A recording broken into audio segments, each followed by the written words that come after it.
Police ಉಪನಿರೀಕ್ಷಕರು ಉಪವಿಭಾಗ ಶ್ರೀ ಬಾಲಚಂದ್ರ ಅವರು ವೇದಿಕೆಯಿದ್ದಾರೆ. ಅವರಿಗೆ ನಮ್ಮೆಲ್ಲರ ಪರವಾಗಿ ಅದೇ ರೀತಿ ಕಳಸ ತಾಲೂಕಿನ ಮಾನ್ಯ ಶ್ರೀಮತಿ ಕಾವ್ಯ ಮೇಡಮ್ ತಹಸೀಲ್ದಾರ್ ಅವರು ಕೂಡ ವೇದಿಕೆಗೆ ಆಗಮಿಸಿದ್ದಾರೆ. ಅವರಿಗೆ ಶ್ರೀ ನಿಶ್ಚಿತ್ ಅವರು ಕೂಡ ವೇದಿಕೆ ಮೇಲೆ ಆಗಮಿಸಿದ್ದಾರೆ. ಅವರಿಗೆ ನಮ್ಮೆಲ್ಲರ ಪರವಾಗಿ ಎಲ್ಲ ಮುಖ್ಯ ಅಧಿಕಾರಿಗಳು ಕೂಡ ಈ ಸಭೆಗೆ ಹಾಜರಾಗಬೇಕು.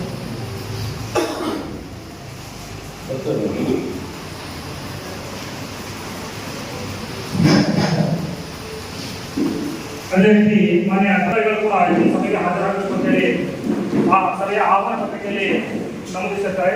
ಅದೇ ರೀತಿ ಆಗಮಿಸುವ ಎಲ್ಲ ಇಲಾಖೆಯ ತಾಲೂಕು ಮಟ್ಟದ ಮುಖ್ಯಸ್ಥರುಗಳಿಗೆ ಈ ಜನಸಂಪರ್ಕ ಸಭೆಗೆ ತುಂಬುವುದರಿಂದ ಸ್ವಾಗತ. ಸಭೆಯನ್ನು ಆಯೋಜಿಸತಕ್ಕಂಥ ಮುಖ್ಯ ಉದ್ದೇಶ ಸಾರ್ವಜನಿಕರು ತಮ್ಮ ಅಹವಾಲುಗಳನ್ನು ವೇದಿಕೆಯಲ್ಲಿರುವಂತಹ ಮತ್ತು ತಾಲೂಕು ಮಟ್ಟದ ಎಲ್ಲ ಅಧಿಕಾರಿಗಳಿಗೆ ತಮ್ಮ ಅಹವಾಲುಗಳನ್ನು ತಿಳಿಸಿ ಬಗೆಹರಿಸುವ ನಿಟ್ಟಿನಲ್ಲಿ ನಮ್ಮ ಅಧಿಕಾರಿಗಳು ಎಲ್ಲ ಕ್ರಮವನ್ನು ಕೈಗೊಳ್ತಾರೆ. ಹಾಗಾಗಿ ನಿಮ್ಮ ಏನು ಅಹವಾಲುಗಳಿದೆ ಅದನ್ನು ನಮ್ಮ ಅಧಿಕಾರಿಗಳ ಮುಂದೆ ಒಬ್ಬೊಬ್ಬರಾಗಿ ಹ್ಯಾಂಡ್ ರೈಸ್ ಮಾಡಿ ಎಲ್ಲರೂ ಒಟ್ಟಿಗೆ ಇರೋದು ಮತ್ತೆ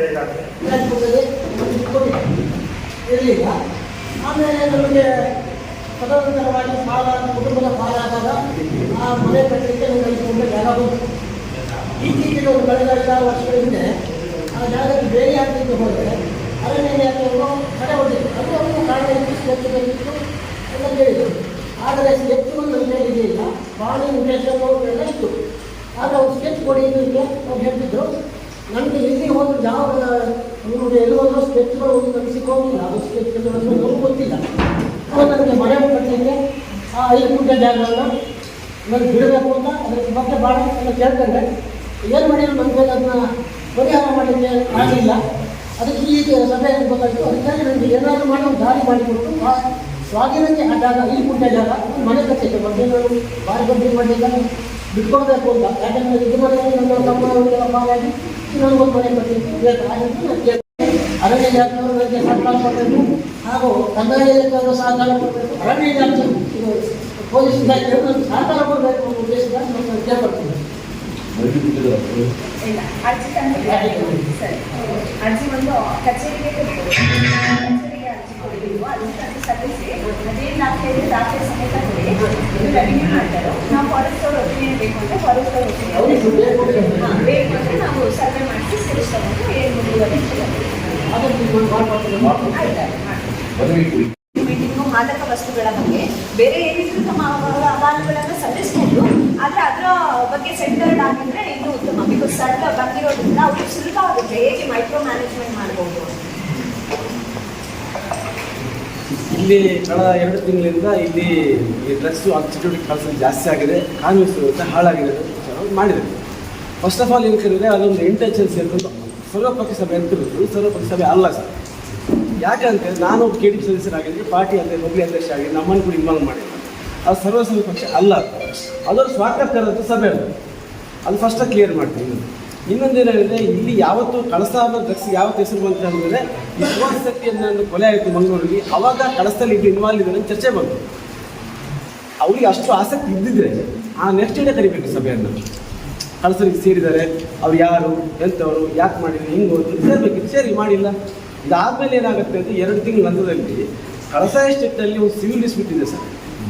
ದುಡ್ಡು ಕೊಟ್ಟವನು ತಗೊಂಡವನು ಮಾಡ್ಕೊಳ್ತಾನೆ. ಕೋರ್ಟಲ್ಲಿ ವ್ಯಾಜ್ಯ ಇದೆ, ಹೈಕೋರ್ಟಲ್ಲಿ ನಡೀತಿದೆ, ಅವ್ರ ವ್ಯವಸ್ಥೆ ಬರಾಕೊಂಡಿದೆ, ಅವ್ರು ಆಧರಿಸ್ಕೊಂಡು ಅದು ನಿಂತ್ಕೊಂಡಿದೆ. ಅದರಲ್ಲಿ ನಾವು ಸಾರ್ವಜನಿಕವಾಗಿ ಯಾವ ಇಲಾಖೆಯಲ್ಲಿ ಹೋಗೋಕ್ಕಾಗಲ್ಲ, ಪಬ್ಲಿಕ್ ಕೂಡ ಹೋಗೋಕ್ಕಾಗಲ್ಲ. ಅದು ಕೋರ್ಟ್ ಡೈರೆಕ್ಷನ್ ನಡೀತದೆ. ಅಲ್ಲಿ ಯಾವುದೇ ಸೆಕ್ಯೂರಿಟಿ ಗಾರ್ಡ್ಸು ಪಕ್ಕ ತೋಟದ ಒಂದು ವ್ಯಾಜ್ಯ ಏನೋ ಮಾತುಕತೆ ಆಗುತ್ತೆ. ಆ ಮಾತುಕತೆಯಲ್ಲಿ ಅವರನ್ನು ಕ್ಲಿಯರ್ ಮಾಡಿಕೊಂಡಿದ್ದಾರೆ. ಅದನ್ನು ರಾಜಕೀಯವಾಗಿ ಬಣ್ಣ ತಗೊಳ್ಳೋಂಥ ಏನು ಅವಶ್ಯಕತೆ ಇಲ್ಲ ಯಾರಿಗೂ ಕೂಡ. ಇದರಲ್ಲಿ ರಾಜಕೀಯ ಬಣ್ಣ ತಗೊಳ್ತಾರೆ. ಕಾನೂನು ವ್ಯವಸ್ಥೆ ಹಾಳಾಗಿದ್ದರೆ ಸರ್ ಏನಾಗಿದೆ ಹೇಳ್ಬೇಕು. ಇಂಡಿವಿಜುವಲ್ ಮ್ಯಾಟ್ರಲ್ಲಿ ಒಬ್ಬ ಡ್ರಗ್ಸ್ ಸೇವನ್ ಮಾಡ್ತಿದ್ರೆ ಯಾರು ಮಾಡ್ತಾರೆ, ಅದು ಸಪ್ಲೈ ಇದ್ರೆ ಹೇಳಿ, ಯಾರು ಇಂಡಿವಿಜುವಲ್ ಹೇಳಿ. ಅದಕ್ಕೆ ಯಾರು ಕೂಡ ಕಾನೂನು ಯಾರು ಕೂಡ ದೊಡ್ಡವರಲ್ಲ. ಅಂಥ ತಪ್ಪು ಯಾರು ಮಾಡಿದ್ರು ಆ ಶಿಕ್ಷೆಗೆ ನಾವೆಲ್ಲರೂ ಕೂಡ ಸೇರಿ ಮಾಡೋದು. ಅದಕ್ಕೆ ನಾವು ಕೂಡ ನಿಮ್ಮ ಇಲಾಖೆ ಜೊತೆ ಸೇರ್ತೀವಿ. ಇದು ಸುಮ್ಮನೆ ಗಾಳಿಗೆ ಗುಂಡಿಡ್ಕೊಂಡು ಹಂಗಾಗಿದೆ ಹಿಂಗಾಗಿದೆ ಅದಕ್ಕೆ ವ್ಯಾಲ್ಯೂ ಕಟ್ಟಬೇಕಂತ ಅವಶ್ಯಕತೆ ಇಲ್ಲ. ಈ ಸಭೆ ನೀವೇನು ನಿರ್ಣಯ ಮಾಡಿದ್ರಿ ಆಯ್ತಪ್ಪ, ಈ ಸಭೆ ರಿಸೀವ್ ಮಾಡಿದ್ರಲ್ಲ, ಯಾಕೆ ಬಂದಿಲ್ಲ ಸಭೆಗೆ? ಇವತ್ತು ಬರಬೇಕಿತ್ತಲ್ಲ, ಚರ್ಚೆ ಮಾಡಬೇಕಿತ್ತಲ್ಲ, ಯಾಕೆ ಮಾಡಿಲ್ಲ? ಇವತ್ತು ಅವ್ರ ಉದ್ದೇಶ SP ಅವ್ರು ಬರಬೇಕು, DC ಅವ್ರು ಬರಬೇಕು. ಈಗ ಇವತ್ತು ನಾಳೆ DC ಅವರು SP ಅವ್ರು ಡೈರೆಕ್ಷನ್ ತಹಶೀಲ್ದಾರ್ ಕೊಡ್ತಾರೆ, SP ಅವ್ರು ನಿಮಗೆ ಕೊಡ್ತಾರೆ. ನೀವೇ ನಾಳೆ ಕಾನೂನು ವ್ಯವಸ್ಥೆ ಮಾಡೋದು ಸರ್, ಸರಿ ಸರ್ವಿಸ್ ಪಟ್ಟು ಮಾಡ್ಬೋದು. ಯಾಕೆ ನಮಗೆ ಅವ್ರ ಬಗ್ಗೆ ಭರವಸೆ ಇಲ್ವಾ? ಇವತ್ತು ಬಂದು ಸಬ್ ಇನ್ಸ್ಪೆಕ್ಟರ್ ಭರವಸೆ ಇಲ್ಲ ಅಂದರೆ ಹಿಂದಿನ ಬಗ್ಗೆ ಯಾಕೆ ಭರವಸೆ ಇತ್ತಂದರೆ ಹಿಂದಿನ ಸಬ್ ಇನ್ಸ್ಪೆಕ್ಟರ್ ಸಸ್ಪೆಂಡ್ ಆಗೋದು ಯಾವ ಕಾರಣಕ್ಕಾಗಿ ಗೊತ್ತಿಲ್ಲ ಅವ್ರ ಬಗ್ಗೆ ಇದರಿಂದ ಭರವಸೆ ಇಲ್ಲ ಅಂದರೆ ಸೊ ಈ ಸಭೆ ನಾನು ಹೇಳುವಂದರೆ ಇದು ಪ್ಯೂರ್ಲಿ ಸ್ವಾರ್ಥಕ್ಕೆ ಮಾಡಿದ್ದು ಕರೆದಂಥ ಸಭೆ. ಇವತ್ತು ನೀವು ಯಾವ ಅಂಥ ಚಟುವಟಿಕೆ ಕಳಿಸ್ತಾ ನಾವು 45 ವರ್ಷ ಆಯ್ತಿಲ್ಲ, ನಾವು ಇಲ್ಲೇ ಹುಟ್ಟಿದವರು ಇಲ್ಲೇ ಬಂದಿರೋರು. ಅಂಥ ಚಟುವಟಿಕೆಯಲ್ಲಿ ಯಾರು ಭಾಗಿಯಾಗಿ ಎಲ್ಲ ಒಂದು ಎರಡು ಇರ್ಬೋದು ಮೇ ಬಿ ಅದು ಕ್ರಮ ಕೂಡ ಆಗಿದೆ.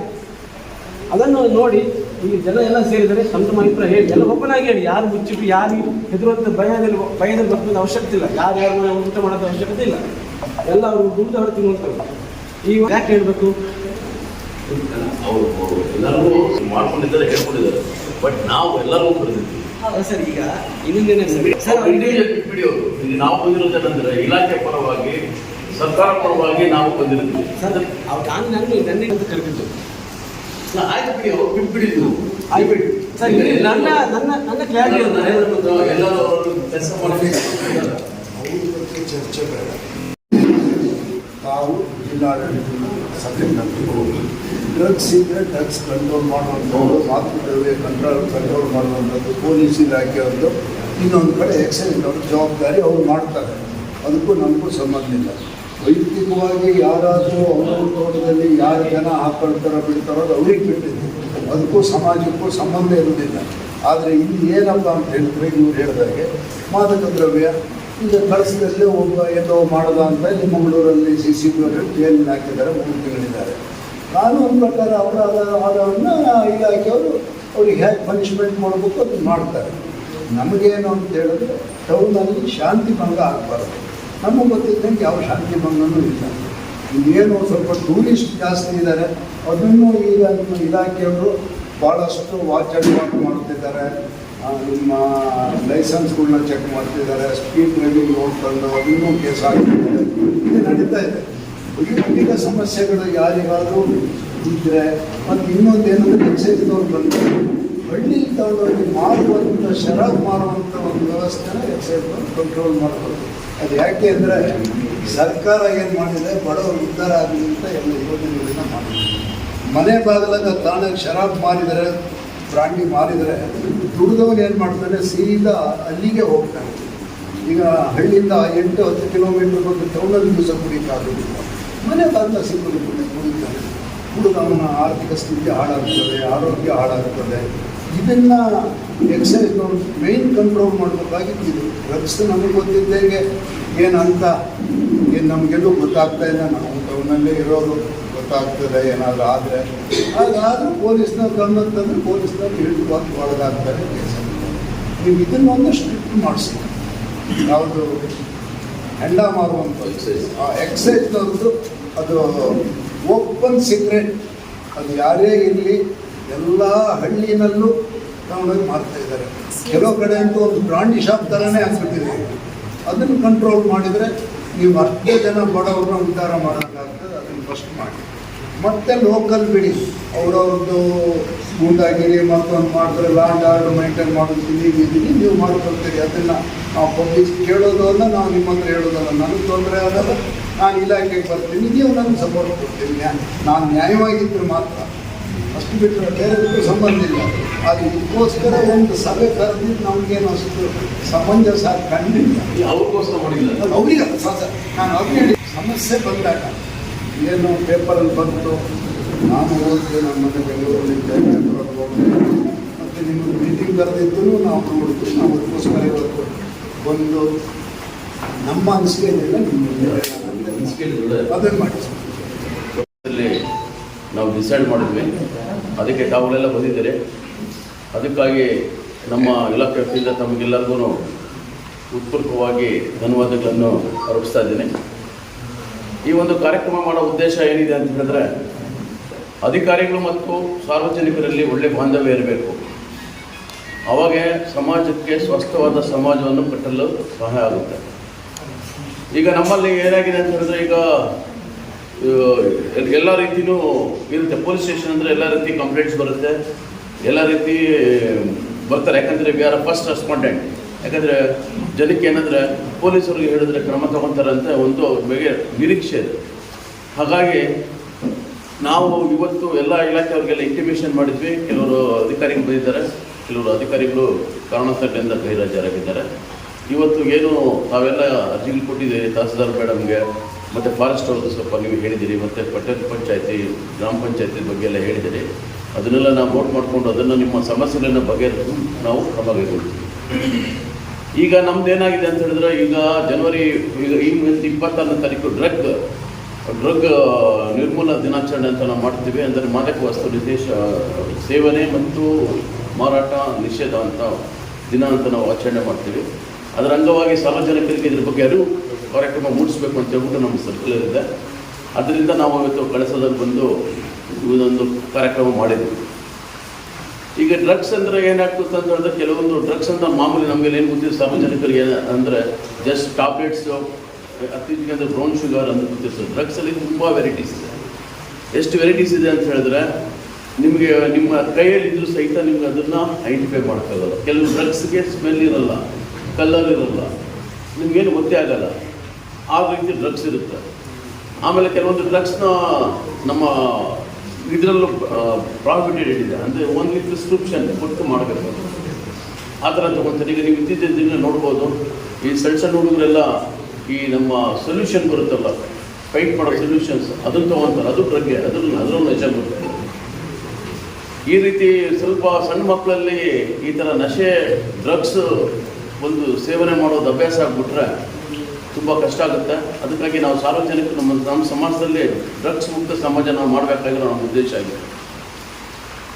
ನಿಮ್ಮಲ್ಲಿ ನಂದೇನು ವಿನಂತಿ ಅಂತ ಹೇಳಿದ್ರೆ, ದಯವಿಟ್ಟು ಯಾವುದೇ ಒಂದು ಡ್ರಗ್ಸ್ ಬಗ್ಗೆ ಆಗಲಿ ಮತ್ತು ಇನ್ನೊಂದು ಯಾವುದೇ ಇಲ್ಲಿಗಲ್ ಚಟುವಟಿಕೆಗಳ ಬಗ್ಗೆ ಆಗಲಿ ನೇರವಾಗಿ ಸ್ಪಷ್ಟವಾಗಿ ನಮಗೆ ತಿಳಿಸ್ಬೇಕು. ಸುಮ್ಮನೆ ಅಲ್ಲೆಲ್ಲೋ ಸಂಸ್ಥೆಯಲ್ಲಿ ಎಲ್ಲೋ ಒಂದು ಕಡೆ ಡ್ರಗ್ಸ್ ಮಾಡ್ತಾರೆ ಅಂದ್ಬಿಟ್ರೆ ನಮ್ಗೆ ಹೆಂಗೆ ಗೊತ್ತಾಗ್ತದೆ? ಹಂಗಾಗಿ ನೀವು ಹಂಗೆ ಹೇಳಿದ್ರೆ ನಾವು ಮಾತು ಹುಡುಕ್ತೀವಿ, ಬಟ್ ನೀವು ಸ್ಪೆಸಿಫಿಕ್ಕಾಗಿ ಹೇಳಬೇಕು. ಆಮೇಲೆ ನೀವು ಹೂವಾಗಿ ಹೇಳಬಾರ್ದು. ಯಾರೋ ಅಷ್ಟೇ ಕರೆಕ್ಟಾಗಿ ನೀವು ಸರ್ ಈ ಥರ ಇದೆ, ಇದು ನಮ್ಮ ಸಂಶಯ ಇದೆ ಅಂತ ಹೇಳಿದ್ರೆ ನಾವು ಚೆಕ್ ಮಾಡ್ತೀವಿ. ಆಮೇಲೆ ಯಾವುದೋ ಒಂದು ವ್ಯಕ್ತಿಗಳಿಗೆ ಗುರಿಯಾರಿಸ್ಕೊಂಡು ಪೊಲೀಸರನ್ನ ಬಳಸ್ಕೊಳ್ಳೋದು ತಪ್ಪು. ಯಾಕಂದರೆ ಹೆಂಗೂ ಪೊಲೀಸರು ಆ್ಯಕ್ಷನ್ ಮಾಡ್ತಾರೆ ಅಂತ ಹೇಳಿ ನೋಡಿ, ಒಬ್ಬರು ಬಂದಿದ್ದು ಪಾಪ ಅವ್ರು ಪ್ರಾಬ್ಲಮ್ ಆಗಿದೆ, ಬಂದಿದ್ದಾರೆ. ಯಾರೋ ಒಬ್ಬ ವ್ಯಕ್ತಿಗೆ ನಾವು ಗುರುತಿಸ್ಕೊಂಡು ನಮ್ಮ ಒಂದು ಉದ್ದೇಶನ ಈಡೇರಿಸೋದಕ್ಕೋಸ್ಕರ ತಪ್ಪು ಆಪಾದನೆ ಮಾಡೋದು ತಪ್ಪು. ಅದನ್ನು ದಯವಿಟ್ಟು ಅದನ್ನು ಮಾಡಬಾರ್ದು. ನಾವು ಸಮಾಜಕ್ಕೆ ಒಳ್ಳೆ ರೀತಿ ಆಗೋ ರೀತಿಯಲ್ಲಿ ನಾವು ಕೆಲಸ ಮಾಡಬೇಕಾಗುತ್ತೆ. ಯಾವುದೇ ರೀತಿಯ ಒಂದು ಡ್ರಗ್ಸ್ ಅಂತಲ್ಲ, ಡ್ರಗ್ಸ್ ಇರ್ಬೋದು, ಜೂಜಾಟ ಇರ್ಬೋದು, ಯಾವುದನ್ನ ಸಮಾಜದ ಪಿಡುಗು ಬಗ್ಗೆ ನಿಮಗೆ ಮಾಹಿತಿನ ನೀವು ಸ್ಪಷ್ಟವಾಗಿ ನೀವು ಕೊಟ್ಟರೆ ನಾವು ಖಂಡಿತವಾಗೂ ಅದನ್ನು ನಾವು ಕ್ರಮ ತಗೊತೀವಿ. ಇನ್ನೊಂದು ವಿಷಯ ಹೇಳಕ್ಕೆ ಇಚ್ಛಪಡ್ತೀನಿ. ಯಾರಾದ್ರೂ ಇತ್ತೀಚಿನ ದಿನಗಳಲ್ಲಿ ನಾವು ಕಳ್ಸೋದ್ರಲ್ಲಿ ಕೇಸ್ ಮಾಡಿದ್ದೀವಿ. ಈ ಸೋಷಿಯಲ್ ಮೀಡಿಯಾದಲ್ಲಿ ಪೋಸ್ಟ್ ಹಾಕ್ಕೊಡೋದು, ಅಂದರೆ ಯಾವುದೋ ಬಗ್ಗೆ ಪೋಸ್ಟ್ ಹಾಕ್ಕೊಡೋದು, ಸೋಷಿಯಲ್ ಮೀಡಿಯಾದಲ್ಲಿ ಪೋಸ್ಟು ಮತ್ತು ಸಮಾಜ ಸ್ವಾಸ್ಥ್ಯವನ್ನು ಹಾಳು ಮಾಡೋ ದೃಷ್ಟಿಯಲ್ಲಿ ಪೋಸ್ಟ್ ಹಾಕಿದ್ರೆ FIR ಆಗುತ್ತೆ. ನಾವು ಆಲ್ರೆಡಿ 3 ದಿನ FIR ಮಾಡಿದ್ದೀವಿ. ಅದೇ ರೀತಿ ಸುಳ್ಳು ಸುದ್ದಿ ಮತ್ತು ನಿಜವಲ್ಲದ ಸುದ್ದಿನ ಪೋಸ್ಟ್ ಮಾಡಿದ್ರು ಸಹಿತ FIR ಆಗುತ್ತೆ. ನಾವು ಅವ್ರನ್ನ ಅಂಥವ್ರ ಮೇಲೆ ನಾವು ಕ್ರಮ ತಗೊತೀವಿ. ಯಾಕಂದರೆ ಈಗ ಬರ್ತಾ ಕಾನೂನುಗಳು ತುಂಬ ಗಟ್ಟಿ ಆಗ್ತಾ ಇದೆ. ಹೊಸ BNSS ಪ್ರಕಾರ ಸಮಾಜದಲ್ಲಿ ಸುಳ್ಳು ಮಾಹಿತಿಗಳನ್ನು ಹಬ್ಬಿಸಿದ್ರೆ ಅದು ತಪ್ಪು, ಅದು ಮೇಲೂ ಕ್ರಮ ಆಗುತ್ತೆ. ಹಾಗಾಗಿ ಸ್ವಲ್ಪ ನೀವು ಯಾವುದೊಂದು ಪೋಸ್ಟ್ನ ಬಂದಾಗ ಅದನ್ನು ನೋಡಿ ಫಾರ್ವರ್ಡ್ ಮಾಡೋದು, ಕಾಮೆಂಟ್ ಮಾಡೋದು ಮಾಡೋಕ್ಕೆ ಹೋಗಬೇಡಿ. ಯಾಕಂದರೆ ಅದರಲ್ಲಿ ನಮಗೆ ಗೊತ್ತಾಗ್ಬಿಡುತ್ತೆ. ಅಟ್ಲೀಸ್ಟ್ ನೀವು ಯಾವುದೋ ಒಂದು ಗ್ರೂಪಲ್ಲಿ ಇರ್ತೀರ, ನಿಮಗೆ ಗೊತ್ತಾಗಲ್ಲ. ಆ ಗ್ರೂಪಲ್ಲಿ ಯಾರೊಬ್ಬರು ಒಂದು ಪೋಸ್ಟ್ ಹಾಕ್ತಾರೆ. ಆ ಪೋಸ್ಟಾಗಿ ನೀವು ಕಾಮೆಂಟ್ ಮಾಡಿದ್ರೆ ನೀವು ಸಮ್ಮತಿ ಕೊಟ್ಟಂಗೆ, ಯು ಆರ್ ಇನ್ವಾಲ್ವಿಂಗ್. ಸೊ ಆ ಥರ ನೀವು ಯಾವ ಥರ ಒಂದು ಬಂದರೆ ಆ ಥರ ವಿವಾದಾತ್ಮಕ ಫೋಟೋಸು, ಪೋಸ್ಟು, ವರ್ಡಿಂಗ್ಸ್ ಏನಾದ್ರು ಬಂತು ಅಂದರೆ ದಯವಿಟ್ಟು ಫಾರ್ವರ್ಡ್ ಮಾಡೋಕ್ಕೆ ಹೋಗ್ಬಿಡಿ. ಯಾಕಂದರೆ ಅವು ಕೇಸ್ ಆಯಿತು ಅಂದರೆ ಅವಾಗ ನಾವು ನಿಮ್ಮನ್ನು ವಿಚಾರಣೆಗೊಳಿಸ್ಬೇಕಾಗುತ್ತೆ. ಯಾಕಂದರೆ ನೀವು ಕೆಲವರೆಲ್ಲ ಯಾವುದೋ ಒಂದು ವಿಷಯ ಬಂದಾಗ ಥಮ್ಸ್ ಅಪ್ ಅಂತ ಕೊಟ್ಬಿಡ್ತೀರ.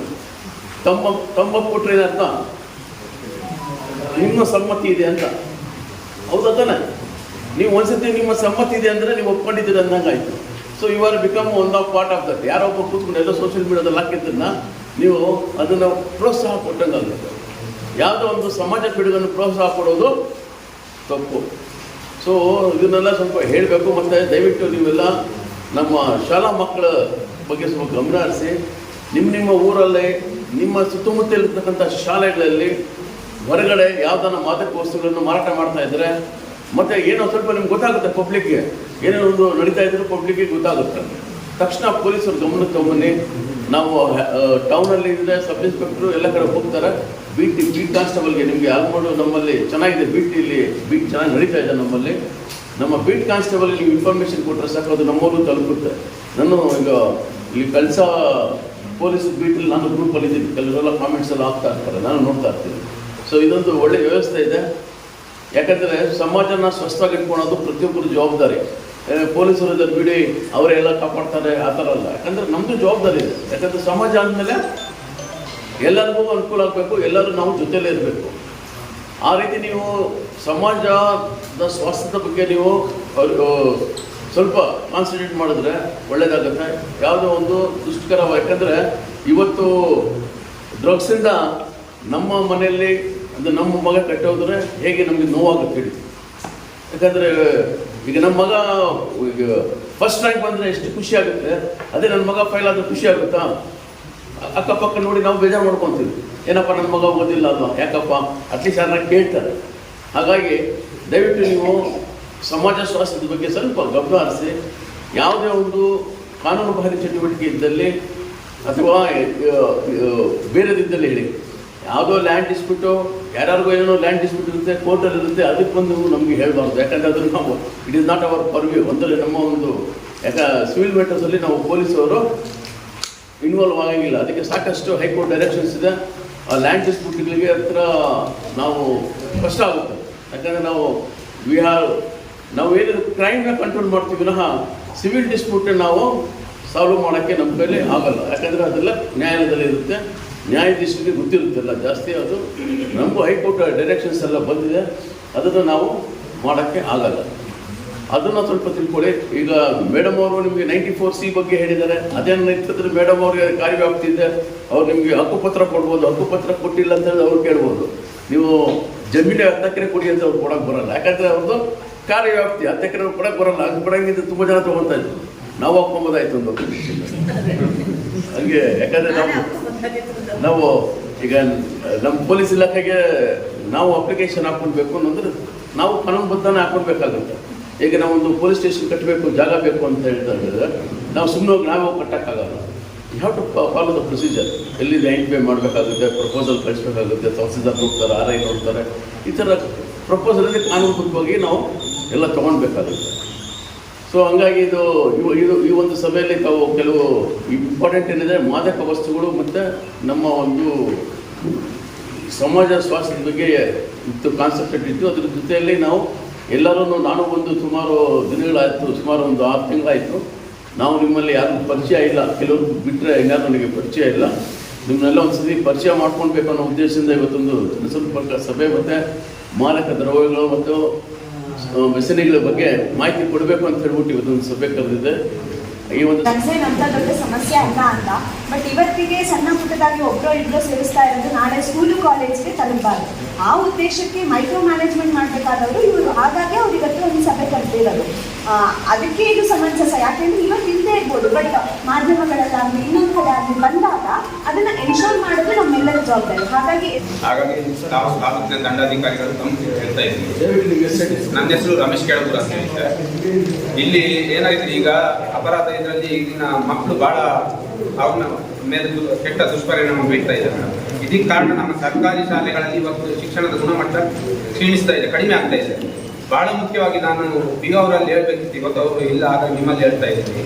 ಇವಾಗಿನ ಸರ್ಕಾರಿ ಶಾಲೆಗಳಲ್ಲಿ ಏನು ಇವತ್ತು ಟೀಚರ್ಸ್ ಇದ್ದಾರೆ, ಅವರು ಬರಬೇಕಾದ್ರೆ 11:30 ಆಗುತ್ತೆ ಮೇಡಮ್. ಇವತ್ತು ಸ್ಕೂಲ್ ಓಪನ್ ಮಾಡೋದು, ಇಲ್ಲಿರ್ತಕ್ಕಂಥ ಏನು ಅತಿಥಿ ಗೆಸ್ಟ್ ಟೀಚರ್ಸ್ ಏನಿದ್ದಾರೆ ಅವ್ರು ಬೆಳಿಗ್ಗೆ ಬಂದು 9 ಗಂಟೆಗೆ ಸ್ಕೂಲ್ ಓಪನ್ ಮಾಡ್ತಾ ಇದ್ದಾರೆ. ಪರ್ಮನೆಂಟ್ ಆಗಿ ಏನು ಟೀಚರ್ಸ್ ಇದ್ದಾರೆ ಅವ್ರು ಏನು ಇವತ್ತು 50,000 60,000 ಸಂಬಳ ತಗೊಳ್ತಾ ಇದ್ದಾರೆ. ಅವ್ರು ಬರಬೇಕಾದ್ರೆ ಸ್ಕೂಲ್, ಪ್ರತಿ ಸ್ಕೂಲ್ ಗ್ರಾಮೀಣ ಮಟ್ಟ, ಸಿಟಿ ಲೆವೆಲಲ್ಲಿ ಬೇರೆ ಬರ್ತಿದ್ದಾರೆ, ಬಸ್ ಕಾನ್ವೆಂಟ್ ಇದೆ ಬರ್ತಾ ಇದ್ದಾರೆ. ಗ್ರಾಮೀಣ ಪ್ರದೇಶದಲ್ಲಿ ಇವತ್ತು 11:30 ಬರೋದು. ಯಾವ ಸ್ಕೂಲ್ದು ಟೀಚರ್ಸ್ ಕೇಳಿ ಅಲ್ಲಿ ಗೆಸ್ಟ್ ಟೀಚರ್ ಪಾಠ ಮಾಡ್ತಾ ಇದ್ದಾರೆ. ಹೀಗಾಗಿ ಗುಣಮಟ್ಟ, ನಮ್ಮ ಶಿಕ್ಷಣದ ಗುಣಮಟ್ಟದಲ್ಲಿ ಪಾಪ ಬಡವ್ರ ಮಕ್ಕಳು ಇವತ್ತು ಅಲ್ಲಿ ಇರ್ತಕ್ಕಂಥ ಸರ್ಕಾರಿ ಶಾಲೆ ಅಂದರೆ ಬಡವ್ರ ಮಕ್ಕಳು, ಅವ್ರಿಗೆ ಒಂದು ಗುಣಮಟ್ಟದ ಶಿಕ್ಷಣ ಸಿಗ್ತಾ ಇಲ್ಲ ಇವತ್ತು. ಹಾಗಾಗಿ ಯಾವ ಸ್ಕೂಲ್ ಅಂತ ಹೇಳಿದ್ರೆ ಪ್ರತಿ ಪಾರ್ಟಿಗೆ ಸರ್ ನಾನು ಫುಲ್ ಲೀಸ್ಟ್ ಸಮೇತ ನಾನು ಕಂಪ್ಲೇಂಟ್ ಕೂಡ ಇದೆ, ಕಂಪ್ಲೇಂಟ್ ಕೊಡ್ತೀನಿ. ಪ್ರತಿ ಸ್ಕೂಲಲ್ಲಿ ಏನು ಪರ್ಮನೆಂಟ್ ಟೀಚರ್ಸ್ ಏನು ಗೆಸ್ಟ್ ಟೀಚರ್ಸ್ ಮೇಲೆ ಡಿಪೆಂಡ್ ಆಗಿದ್ದಾರೆ. ಅವ್ರು ಬರೋದು 11 2 ದಿವಸ ರಜಾ ಹಾಕಿದ್ರು ಕೇಳೋರಿಲ್ಲ ಹೇಳೋರಿಲ್ಲ. BO ಅವರು CRP ಅವ್ರಿಗೆ ಗೊತ್ತಿದೆ ಸರ್, ಅವ್ರೇನು ಸರ್ಕಲ್ ವಿಂಗ್ ಅಂತ ಮಾಡ್ಕೊಂಡಿದ್ದಾರೆ ಇವತ್ತು CRP ಅವ್ರಿಗೆ ಗೊತ್ತಿದೆ. ಬಟ್ ಅವ್ರು ಯಾಕೆ ಅವ್ರ ಮೇಲೆ ಕ್ರಮ ತಗೊಳ್ತಾ ಇಲ್ಲ ಅಂದ್ರೆ, ಈಗ ಪ್ರತಿಭಾ ಕಾರಂಜಿ ಯಾವುದೇ ಒಂದು ಪ್ರೋಗ್ರಾಮ್ ಆಗಲಿ ಇಂಥ ಟೀಚರ್ಸ್ಗಳನ್ನ ನೋಟೇಟ್ ಮಾಡಿರ್ತಾರೆ, ಇವ್ರ ಹತ್ರನೇ 10,000 15 ಆ ಕಾರ್ಯಕ್ರಮಕ್ಕೆ ಇವರು ಡೊನೇಷನ್ ಮಾಡ್ತಾರೆ. ಹಾಗಾಗಿ ಅವ್ರ ಮೇಲೆ ಯಾವುದೇ ಶಿಸ್ತು ಕ್ರಮ ಆಗ್ತಾ ಇಲ್ಲ. ಇದು ಬಹಳ ಅಪಾಯಕಾರಿ. ನಮ್ಮ ಶಿಕ್ಷಣ ವ್ಯವಸ್ಥೆ ಸುಧಾರಿಸಬೇಕಂತೇಳಿ ನಿಮ್ಮ ಈ ಸಭೆ ಮೂಲಕ ಒತ್ತಾಯ ಮಾಡ್ತಾ ಇದ್ದೀನಿ. ಇನ್ನೊಂದು ನನ್ನ ಇದೇ ಸೇಮ್ ಅಟೆಂಡೆನ್ಸ್ ಇದಕ್ಕೆ ಸಂಬಂಧಪಟ್ಟಿದಂತೆ, ಈಗ ನೀವು ಮಾದಕ ವಸ್ತು ಅಂತ ಏನು ಹೇಳಿದ್ರಿ, ಇದನ್ನು ಯಾವುದೇ ಅಪರಾಧ ಸಿಕ್ಕಿದಾಗ ಅದನ್ನು ಡ್ಯೂ ಟೆಸ್ಟ್ ಮಾಡಬೇಕು ಲೋಕಲ್ ಇರ್ತಕ್ಕಂಥ ಹಾಸ್ಪಿಟಲ್ ಅಲ್ಲಿ. ನಾನು ಅದಕ್ಕೆ ವಿತ್ ಡಾಕ್ಯುಮೆಂಟ್ ಕೊಡ್ತಾ ಇದ್ದೀನಿ ಸರ್, ಹೇಳ್ತಾ ಇದ್ದೀನಿ, ಡಾಕ್ಯುಮೆಂಟ್ ಅಲ್ಲಿ ಹೇಳ್ತಾ ಇದ್ದೀನಿ. ಇಲ್ಲಿರ್ತಕ್ಕಂಥ ಸರ್ಕಾರಿ ಇಲ್ಲೇ ಪಕ್ಕದಲ್ಲಿದೆ ಸಮುದಾಯ ಆರೋಗ್ಯ ಕೇಂದ್ರ, ಯಾರು ಕೂಡ ಇನ್ ಟೈಮ್ ಅಲ್ಲಿ ಡ್ಯೂಟಿ ಮಾಡ್ತಾ ಇಲ್ಲ. ಇವತ್ತು ಬೆಳಿಗ್ಗೆ 10 ಗಂಟೆಗೆ ಓಪನ್ ಆಗಬೇಕಿತ್ತು, ಪ್ರತಿಯೊಬ್ಬರದ್ದು ಪಂಚ್ ಇಲ್ಲಿ 11 ಗಂಟೆಗೆ 11 ಗಂಟೆ 11:30 2:30 3 ಡ್ಯೂಟಿ ಅವರ್ಸ್, 4 ಗಂಟೆ 3 ಅವರ್ ಸರ್ಕಾರಿ ಕೆಲಸ ಸರ್. 4 ಗಂಟೆ 3 ಗಂಟೆ ಕೆಲಸ ಮಾಡ್ತಾರೆ, ಮನೆಗೆ ಹೋಗ್ತಾ ಇದ್ದಾರೆ ವಿತ್ ಪಂಚ್ ಅಲ್ಲಿ. ಅವ್ರು ಪೇಮೆಂಟ್ ಇಷ್ಟ ಬರ್ತಾ ಇದ್ವಿ, ಪೇಮೆಂಟ್ ಅಲ್ಲಿ ₹1 ಕಟ್ಟಾಗಿಲ್ಲ. ತಿಂಗಳಿಗೆ ಏನು ಸಂಬಳ ಬರಬೇಕು ಅದು ಬರ್ತಾ ಇದೆ. ಈ ರೀತಿ ನಮ್ಮ ಸರ್ಕಾರ ವ್ಯವಸ್ಥೆ ಇದಾದ್ರೆ ಸರ್, ನಮ್ಮ ಈಗಿನ ಬೆಳೀತಿರ್ತಕ್ಕಂಥ ಮಕ್ಕಳ ಮೇಲೆ ಇದು ಬಹಳ ಕೆಟ್ಟ ಪರಿಣಾಮ ಇರುತ್ತೆ. ಇದು ಸರಿಯಾದ ದಿಕ್ಕಿನತ್ತ ಹೋಗ್ಬೇಕಂತೇಳಿ ಈ ಮೂಲಕ ನಾವು ನಿಮ್ಮನ್ನು ಕೇಳ್ಕೊಳ್ತೇವೆ. ನಮ್ಮ ಭಾಗದಲ್ಲಿ ಏನಾಗಿದೆ, ಇತ್ತೀಚಿನ ದಿನಗಳಲ್ಲಿ ಈಗ ನಮ್ಮ ಈ ನ್ಯಾಷನಲ್ ಪಾರ್ಕ್ಗಳಲ್ಲಿ ಸುಮಾರು ಒಂದು 4 ಟ್ರಕ್ಕಿಂಗ್ ಪ್ಲೇಸ್ಗಳನ್ನು ಸರ್ಕಾರ ಗುರುತು ಮಾಡಿದೆ. ಸುಮಾರು ಈಗ ಗುರುತು ಮಾಡಿರೋದು ಅಥವಾ ಪರ್ಮಿಷನ್ ತಂದಿರ್ತಕ್ಕಂಥದ್ದು ಸುಮಾರು 40ರಿಂದ 50 ಹೋಮ್ ಸ್ಟೇಗಳು ಇವತ್ತು ಕಾರ್ಯನಿರ್ವಹಿಸ್ತಾ ಇದೆ. ಇವತ್ತು ಪ್ರವಾಸಿಗರು ಜಾಸ್ತಿ ಆಗ್ತಿದ್ದಾರೆ, ಹೋಮ್ ಸ್ಟೇಗಳು ಕಮ್ಮಿ ಆಗ್ತಿದ್ದಾರೆ. ಮತ್ತು ಇವತ್ತು ಏನು ಪ್ರವಾಸಿ ತಾಣಗಳಿಗೆ ಹೋಗ್ತಕ್ಕಂಥ ಶಿಖರಗಳಿಗೆ ಹೋಗ್ತಕ್ಕಂಥ ರಸ್ತೆಗಳು ಸರಿ ಇದೆ. ಇವತ್ತು ಮಡ್ ರೋಡ್ ಇದೆ, ಅಲ್ಲಿ 4 ವೀಲ್ ವೆಹಿಕಲ್ಗಳು ಹೋಗಬೇಕು, ಬೇರೆ ವೆಹಿಕಲ್ ಹೋಗೋದಿಲ್ಲ ಟ್ರಕ್ಕಿಂಗ್ ಪಾಯಿಂಟ್ವರೆಗೆ. ಇದು ಸ್ವಲ್ಪ ಸಮಸ್ಯೆ ಇದೆ.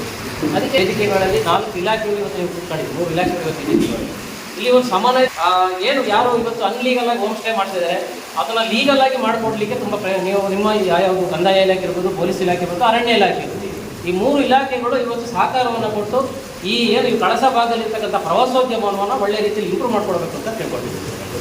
ಮಾತಾಡಿದೆ ಸರ್, ಫಾರೆಸ್ಟ್ ಅವ್ರದ್ದು ಈಗ ನಿಜವಾಗ್ಲೂ ನಮ್ಮ ಕುದುರೆಮುಖ ರೈತರು ತುಂಬ ಸಪೋರ್ಟ್ ಮಾಡಲಿಲ್ಲ ನಮಗೆ, ಆಗಲ್ಲ ಬೇಡ ಅಂತ ಹೇಳಿದ್ವಿ. ಇವಾಗ ಮಾಡಿ ಕ್ಲಿಯರ್ ಮಾಡಿಕೊಟ್ಟಿದ್ದಾರೆ, ಅದು ರಸ್ತೆ ಒಂದು ಕ್ಲಿಯರ್ ಆಗಬೇಕು ಸರ್. ಇವತ್ತು ಆಗಿದೆ, ಈ ಮಳೆ ಬಂದರೆ ಸ್ಟಾರ್ಟ್ ಮಾಡಿದ್ದು ತೊಂದರೆ ಆಗಿದೆ. ನೆಕ್ಸ್ಟ್ ಜನವರಿ ಡಿಸೆಂಬರ್ ಸ್ಟಾರ್ಟ್ ಆಗುತ್ತೆ. ಪ್ರಾಬ್ಲಮ್ ಈ ಕಡೆ ಸರ್, ಒಂದು ಅಕ್ರಮ ಸಕ್ರಮದಲ್ಲಿ ಭಾಳ ಜನಗಳಿಗೆ ಸಾಗುವಳಿ ಚೀಟಿ ಕೊಡ್ತಾರೆ. ಸಾಗುವಳಿ ಚೀಟಿ ಕೊಡುವಂಥದ್ದು ತಾಲೂಕು ಮ್ಯಾಜಿಸ್ಟ್ರೇಟ್ ಕೊಡುವಂಥದ್ದು, ತಾಲೂಕು ಮ್ಯಾಜಿಸ್ಟ್ರೇಟ್ 20 ತಹಶೀಲ್ದಾರ್ ಒಂದೇ ಗ್ರೇಡ್. ಅವರು ಸರಿ ಕೊಟ್ಟಿರ್ತಾರೋ ತಪ್ಪು ಕೊಟ್ಟಿರ್ತಾರೋ ಅಂತ ಹೇಳೋದು ಕಾಮನ್ ರೈತರಿಗೆ ಯಾರಿಗೂ ಎಲ್ಲರೂ ತಗೊಂಡಿದ್ದಾರೆ. ನಾನು 2000 ತಾಲೂಕು ಪಂಚಾಯತ್ ಮೆಂಬರ್ ಆಗಿದ್ದು, ಅವಾಗ ನಾವು ಡ್ರೈವ್ ಮಾಡಿ 120 ಜನ. ಈಗ ಕ್ರಮೇಣ ಅದನ್ನು ವಜಾ ಮಾಡ್ತಾ ಬಾಣಿ ಆಗಿದೆ, ಬಟ್ಟೆ ಆಗಿದೆ, ಪೆನ್ಷನ್ ಆಗಿದೆ, ಬ್ಯಾಂಕ್ ಲೋನ್ ತಗೊಂಡಿದ್ದಾರೆ, ಅವ್ರದ್ದೆಲ್ಲ ಒಂದು ಕಡೆಯಿಂದ ವಜಾ ಮಾಡ್ತಾ ಇದ್ದಾರೆ. ಇವ್ರು ಹೇಳಿದ್ರಲ್ಲೂ ಆ ಪ್ರಶ್ನೆ ಬರ್ತದೆ, ಹೋಮ್ ಸ್ಟೇಗಳನ್ನ ಕೆಲವರು ರಿನ್ಯೂವಲ್ ಮಾಡೋದಕ್ಕೂ ತೊಡಗು ಬರ್ತದೆ. 94C ಕೆಲವರಿಗೆ ಮನೆ ಮಂಜೂರಾಗಿದೆ. ಕಾನೂನಲ್ಲಿ ಕಮರ್ಷಿಯಲ್ಲಿಗೆ 94C ಕೊಡುವಾಗಿಲ್ಲ. ಈ ತೊಡಕುಗಳನ್ನು ನೀವು ನಿಮ್ಮ ತಹಶೀಲ್ದಾರ್ DC ಮೀಟಿಂಗಲ್ಲಿ, DC ಫಂಕ್ಷನ್ ಮೀಟಿಂಗಲ್ಲಿ ಈ ಥರ ಹೋಗಬೇಕೆ ಹೊರತು ಇವತ್ತು ಮಲೆನಾಡು ಭಾಗದಲ್ಲಿ ಮತ್ತು ಇವ್ರು ಹೇಳಿದ್ರು ಸರ್ಕಾರ ಸಪೋರ್ಟ್ ಮಾಡೋದಕ್ಕೆ ಕೇಳೋದಲ್ಲ.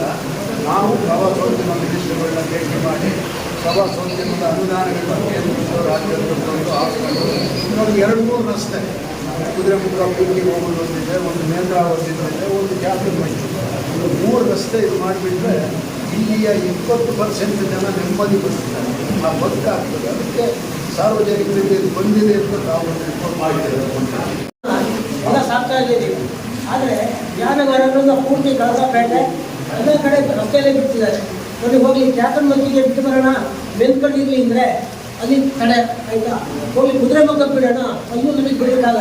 ಅದಕ್ಕೆ ಎಲ್ಲಾದರೂ ಒಂದು ಕಡೆ ಪಾಪ ನಮ್ಮ ಈ ದನಗಳನ್ನ ಅಂದರೆ ದನಗಳನ್ನ ಯಾರು ಕೆಲವು ಬಿಡಲ್ಲ, ಎತ್ತಿನ ಗುಡ್ಡುಗಳನ್ನ ಏನು ಮಾಡೋಕ್ಕಾಗತ್ತ. ಹಿಂದೆ ಊಟ ಮಾಡ್ತಿದ್ದು ಉಪಯೋಗಿಸ್ತಿದ್ದು, ಈಗ ಏನು ಮಾಡಿ ಕೊಡುವುದಿಲ್ಲ. ಆದರೆ ಅವನ್ನ ರಸ್ತೆ ಬಿಡಕ್ಕೂ ಮನಸ್ಸು ಬರಲಿಲ್ಲ. ಅದಕ್ಕೆ ಏನಾದ್ರು ಒಂದು ವ್ಯವಸ್ಥೆಗಳಿಗೆ ಕುದುರೆಮುಖವ ಕ್ಯಾಟಮಕ್ಕಿಗೋ ಈ ಗ್ರಾಮಸ್ಥರಿಗೆ ಅದು ಬಿಟ್ಟು ಬರಲಿಕ್ಕೆ ಒಂದು ಅವಕಾಶ ಮಾಡಿಕೊಡ್ಬೇಕು. ಈ ಮೂಲಕ ನಾನು ಕೇಳ್ಕೊಳ್ತಿದ್ದೀನಿ. ಯಾಕೆಂದರೆ ರಸ್ತೆ ಬಿಟ್ಟು ಒಂದು ಗಾಡಿ ಜೀಪ್ ಹೊಡೆಯಲಾಗೋದು, ನನಗೆ ವೆಹಿಕಲ್ ಕೆಲವು ಕಷ್ಟ. ಹಾಗಾಗಿ ಒಂದು ವ್ಯವಸ್ಥಿತವಾದಂತಹ ಒಂದು ಮೈದಾನಗಳನ್ನು ಗೋಮಾತೆಗೆ ಅನುಗ್ರಹ ಮಾಡಿಕೊಡ್ಬೇಕು ಅಂತ ಈ ಮೂಲಕ ನಿಮ್ಮಲ್ಲಿ ಕೇಳ್ಕೊಳ್ತೇನೆ. ಅರಣ್ಯ ಇಲಾಖೆಯವರು ಮತ್ತು ಗಾಂಜಾ ಅಂತ ನಾವು ನಮ್ಮ ಗಮನಕ್ಕೆ ಬಂದಿಲ್ಲ. ಬಟ್ ಅಲ್ಲಿ ನಮ್ಮ ಎಸ್.ಡಿ.ಎಂ.ಸಿ ಕಳ್ಸ ಶಾಲೆ ಮೆಂಬರ್ ಲಾಸ್ಟ್ ಇಯರು ನಮ್ಮ PU ಹುಡುಕು ಎಣ್ಣೆ ಪಾರ್ಟಿ ಮಾಡಿ ಒಂದು ಡೆತ್ ಆಗಿತ್ತು ಮಳೆಯಲ್ಲಿ. ಪೊಲೀಸ್ ಇಲಾಖೆ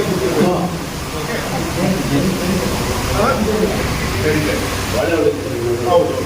ಅದು ಬಿಫೋರ್ ಲಾಸ್ಟ್ ಇಯರು PUC ಒಂದು ಹುಡುಗ ಇದಾಯ್ತು, ಮಳೆಯಲ್ಲಿ ಬಿದ್ದು ಎಣ್ಣೆ ಪಾರ್ಟಿ ಉದ್ರ ಪಾತ್ರ. ಸೊ ಮಕ್ಕಳಿಗೆ 18 ವರ್ಷ ಕೆಳಗಿನ ಮಕ್ಕಳಿಗೆ ಡ್ರಿಂಕ್ಸು ಮತ್ತು ದುಡ್ಡು ಲೀಗಲಿ ತಪ್ಪು ಅನ್ನೋದು ಇಲಾಖೆ ನಿಯಮ, ಅಬಕಾರಿ ನಿಯಮ ಎಲ್ಲ ಹೇಳ್ತಿದ್ದಾವೆ. ಸೊ ಕೊಟ್ಟಾದ ಮೇಲೂ ಕ್ರಮ ಆಗಬೇಕಾಗಿತ್ತು. ಮುಂದಕ್ಕೆ ಈ ಥರದ ಇನ್ಸಿಡೆಂಟ್ಗಳು ಆಗ್ಬೋದು.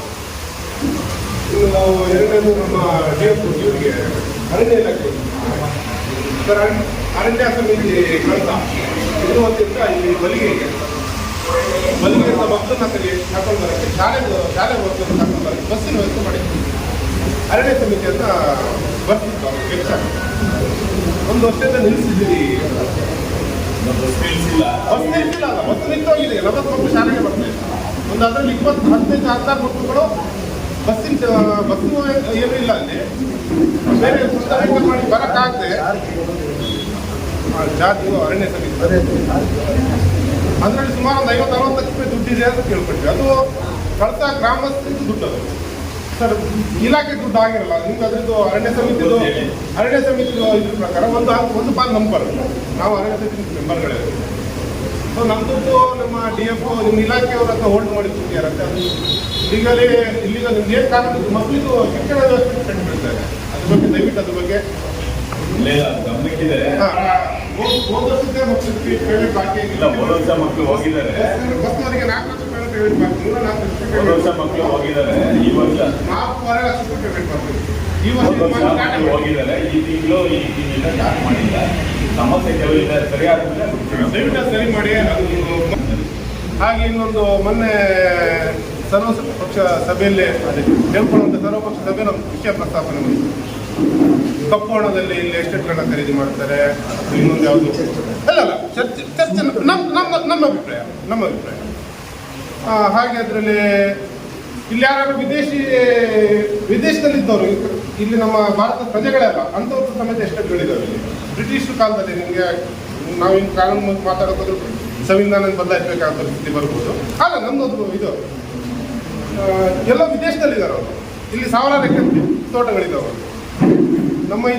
ನಮ್ಮ ದೇಶದಲ್ಲಿ ವಾಸಿಸಿರುವಂಥ ನಮ್ಮ ಈ ಮಣ್ಣಲ್ಲೇ ಹುಟ್ಟಿ ಬೆಳೆದಂಥ ಮೂಲ್ಯವಾಸಿಗಳಿಗೆ 30-40 ಸೈಟ್ ಕೊಡೋದು ನಿಮ್ಮ ಹತ್ರ ಆಗ್ತಿಲ್ಲ. ಹೌದಾ ಮೇಡಮ್? ಇಲ್ಲಿ ವಸತಿ ರೈತರ ಪಟ್ಟಿ ಇಷ್ಟು ಬೆಳೀತಾನೆ ಇದೆ. ದಿನ ವರ್ಷ ಬೆಳೀತಾ ಇದೆ. 1 ಎಕರೆಯಲ್ಲಿ 25 ಸೈಟ್ ಆಗ್ತಾರೆ. 10 ಎಕರೆ ಮಾಡಿದ್ರೆ 250 ಸೈಟು. 40 ಎಕರೆ ಮಾಡಿದರೆ 1000 ಸೈಟ್ ಆಗುತ್ತೆ. ಖಾಲಿ 40 ಎಕರೆ. ಒಬ್ಬೊಬ್ಬರ ಹತ್ರ 1000 ಎಕರೆ, 500 ಎಕರೆ, 300 ಎಕರೆ ಒತ್ತುವರಿಗಳಿದ್ದಾವೆ.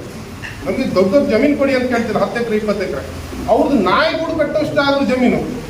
ಒಂದು ಗೂಡು ಜಮೀನು ಕೊಟ್ಟರೆ 30-40 ಸೈಟ್ ಕೊಟ್ಟರೆ ಇಲ್ಲಿ ಎಷ್ಟೋ ಜನ ಬಡವರು ಬದುಕೊಳ್ತಾರೆ. ಒತ್ತುವರಿ ಮಾಡಿದ್ದು ಅದು ಕೃಷಿಕರು ಒತ್ತುವರಿ ಮಾಡ್ತಾರೆ. ಅವರಿಗೆ ಅವಕಾಶ ಯಾವುದೋ ಒಂದು ಬೇರೆ ಅದು ಯಾವುದೋ ಒಂದು ಮಾನವೀಯತೆ ದೃಷ್ಟಿಯನ್ನು ಕೊಡ್ತೀರಿ ಅಂತ ಆಗುತ್ತೆ. ಪ್ರಭಾವಿಗಳಿಗೆ ಮಾತ್ರ ಸಿಗ್ತಿರೋದು. ನಾನು ಒಂದು ಒತ್ತುವರಿ ಮಾಡಿದ್ದೆ ನನ್ನ ಮನೆ ಹತ್ರ. ಖಾಲಿ 1 ಗುಂಟೆ ಒತ್ತುವರಿ ಕೊಡೋದು. ರಸ್ತೆ ಪಕ್ಕದಲ್ಲಿ ನಾನೊಂದು ಸಣ್ಣ ಕ್ಯಾಂಟೀನ್ ತೆರಿಬೇಕು, 1 ಗುಂಟೆ ಒತ್ತುವರಿ ಮಾಡಿದ್ದೆ. ತೆಗೆದ್ಬಿಟ್ಟು ಅಲ್ಲ ತೆಗೀರಿ ನನ್ನ ಪ್ರಕಾರ ಅದು ಇನ್ನೂ ಹಂಗೆ ಬಿಟ್ಟಿದೆ. ಇರಲಿ ಹಂಗೆ ಬಿಟ್ಟಿದ್ದೀನಿ ನಾನು. 100 ಎಕರೆ 1000 ಎಕರೆ ಒತ್ತುವರಿ ಮಾಡಿದ್ರೆ ನಿಮ್ಮ ಕೈಯಲ್ಲಿ ಬಿಡ್ಸೋಕ್ಕಾಗಲ್ಲ. ನಾವೊಂದು ಹೊಟ್ಟೆಪಾಡಿ 1 ಎಕರೆ ಮಾಡಿದ್ದ ಅಷ್ಟು ಸುಲಭದಲ್ಲಿ ಬಿಡಿಸ್ತಾ ಅಂತಾರೆ. ಬಡವರಿಗೆ ಒಂದು ಕಾನೂನು, ಶ್ರೀಮಂತರಿಗೆ ಇದು ಬರ್ತಾ ಇರೋದು. ಈ ಮೊನ್ನೆ ಶ್ರೀಮಂತರಿಗೆ ಒತ್ತುವರಿ ಬಿಡಿಸೋಕೆ ಏನಾದ್ರು 1 ವರ್ಷ ದೊಡ್ಡ ಸ್ಟ್ರೈಕ್ಗಳಾಗ್ತವೆ. ವಸತಿ ರೈತರ ಪಟ್ಟಿ ನಮ್ಮ ತಾಲೂಕಲ್ಲಿ ಒಂದು ಎಷ್ಟು 800ರಿಂದ 1000 ಇರಬೇಕಲ್ಲ. 1000 ಜನರಿಗೆ ಸೈಟ್ ಕೊಡೋಕೆ ಎಷ್ಟು ಜಾಗ ಬೇಕು? 40 ಎಕರೆ ಜಾಗ. 40 ಎಕರೆ ಜಾಗದಲ್ಲಿ ವ್ಯವಸ್ಥಿತವಾಗಿ ಟೌನ್ ಪ್ಲಾನಿಂಗ್ ಮಾಡಿ ದೊಡ್ಡ 16 ಅಡಿ ರಸ್ತೆ ಮಾಡಿಬಿಟ್ಟು ಟ್ಯಾಂಕು ಗೀಪು ಕ್ಲಬ್ ಯಾವುದು ಪಾರ್ಕ್ ಎಲ್ಲ ಮಾಡಿಬಿಟ್ಟು ಸೈಟ್ ಮಾಡೋಕ್ಕಾಗುತ್ತೆ. ಒಬ್ಬರ ಹತ್ರ ಒಂದು ಕಾಲ ಒಂದೊಂದು ಎಸ್ಟೇಟಲ್ಲಿ 400 ಎಕರೆ 500 ಎಕರೆ ಒತ್ತುವರಿ ಇಲ್ವಾ ಇಲ್ಲಿ? ನಾವು ಯಾವ ದೇಶದ ಪ್ರಜೆಗಳು? ನಾವು ಇದೇ ದೇಶದ ಇದೇ ಸಂವಿಧಾನದ ಅಡಿ ಬದುಕುವಂತಿದ್ದೆ ಭಾರತ ಮಾತೆ ಮಕ್ಕಳಲ್ವಾ? ಅವರೇನು ವಿದೇಶಿ ಮಕ್ಕಳಿಗೆ ಸಮೇತ ಕೊಡ್ತಿದ್ದೀರಿ ನೀವು, ನಮ್ಮವರಿಗೆ ಯಾಕೆ ಕೊಡ್ತಿಲ್ಲ? ಇದು ಸ್ವಾಮಿ ಇಲಾಖೆನೂ ನಿಮ್ಮ ಕಂದಾಯ ಇಲಾಖೆನೂ ಎಲ್ಲ ನಿಜವಾಗಿ ಇದು ಮಾಡಬೇಕಾಗಿರೋಂಥದ್ದು. ಮತ್ತು 90 ಯಲ್ಲಿ 2-3 ವರ್ಷದಿಂದ ಒಂದೇ ಒಂದು ಫೈಲ್ಗಳು ಮೂವ್ ಆಗಿಲ್ಲ ಇಲ್ಲಿ. ನಾನು 90 ಎಲ್ಲ ಅದನ್ನು ಕಾಯ್ತೀನಿ. ನಾನು ಮತ್ತು 2 ಲಕ್ಷ 3 ಲಕ್ಷ ಕೊಟ್ಟರೆ ಎಕರೆಗೆ ನಿಮ್ಮದು ಪಾಣಿಗಳು ಹೋಗ್ತವೆ, ಪಟ್ಟೆಗಳು ಹೋಗ್ತವೆ, ಜಾಗ ಇಲ್ಲದವ್ರಿಗೆ ಸಮೇತ. ಮೊನ್ನೆ ಒಂದು ಪ್ಲೇಸು ಸ್ಟೇಷನ್ ಗೀಷನ್ ಎಲ್ಲ ಅಡ್ಡಾಡಿತ್ತು ಇಲ್ಲೇ ದುರ್ಗಮ್ಮನ ಕಟ್ಟೆ ಕೆಳಗಡೆ. ಅದು ಯಾವುದು ಶೌಚಾಲಯಕ್ಕೆ ಬೇಲಿ ಹಾಕಿ ಪ್ರಕರಣ ಅಂತೇಳಿ ಪೇಪರಲ್ಲೆಲ್ಲ ಬಂತು. 3 ಎಕರೆ ಪಾಣಿ ಅವ್ರಿಗೆ ಕೊಟ್ಟಿದ್ದೆ, ಜಾಗನೇ ಇಲ್ಲ ಅವ್ರ ಆಯಮ್ಮನ ಹತ್ರ. ಎಷ್ಟು 3 ಎಕರೆ ಪಾಣಿ 5 ಲಕ್ಷ 6 ಲಕ್ಷಕ್ಕೆ ಪೇಮೆಂಟ್ ಮಾಡ್ತಿದ್ದಾರೆ. ಪರ್ಸ್ನಲಾಗಿ ಮಾತಾಡ್ತಿದ್ದಾರೆ ನೋಡಿ. ಹೀಗೆ ಇಲ್ಲಿ ವ್ಯಾಪಾರ ಮಾಡ್ತಾ ಇದ್ದೀನಿ. 2019 ಮಾರ್ಚ್ 26ರಲ್ಲಿ ನನ್ನ ಮೇಲೆ ಒಂದು ಕೇಸ್ ಆಯಿತು. ಬಾಂಬ್ ಕೇಸ್ ಅಂತೇಳಿ ಮಾಡ್ತೇನೆ ಕೇಸು. ಅದರಲ್ಲಿ ಬಾಂಬ್ ಕೇಸ್ ಅದೇನು ಬಾಂಬ್ ಕಚ್ಚಾ ಬಾಂಬ್ ಅಂತ ನಾನು ಮಾಡ್ತೇನೆ ಅಂತೇಳಿ, ಪೆಟ್ರೋಲ್ ಬಾಂಬ್ ಅಂತೇಳಿ ನಾನು ಮಾಡಿ ಸೇಲ್ ಮಾಡ್ತೀನಿ ಹಾಗೆ ಹೀಗೆ ಅಂತೇಳಿ ಏನು ಕೆಲಸ ಸ್ಟೇಷನಿಂದ ಅವಾಗ ದೇವರಾಜ್ ಅವರು ಸರ್ಕಲ್ ಇನ್ಸ್ಪೆಕ್ಟರ್ ಆಗಿದ್ದರು. ಅವ್ರು ನನ್ನ ಅರೆಸ್ಟ್ ಮಾಡಿದ್ರು.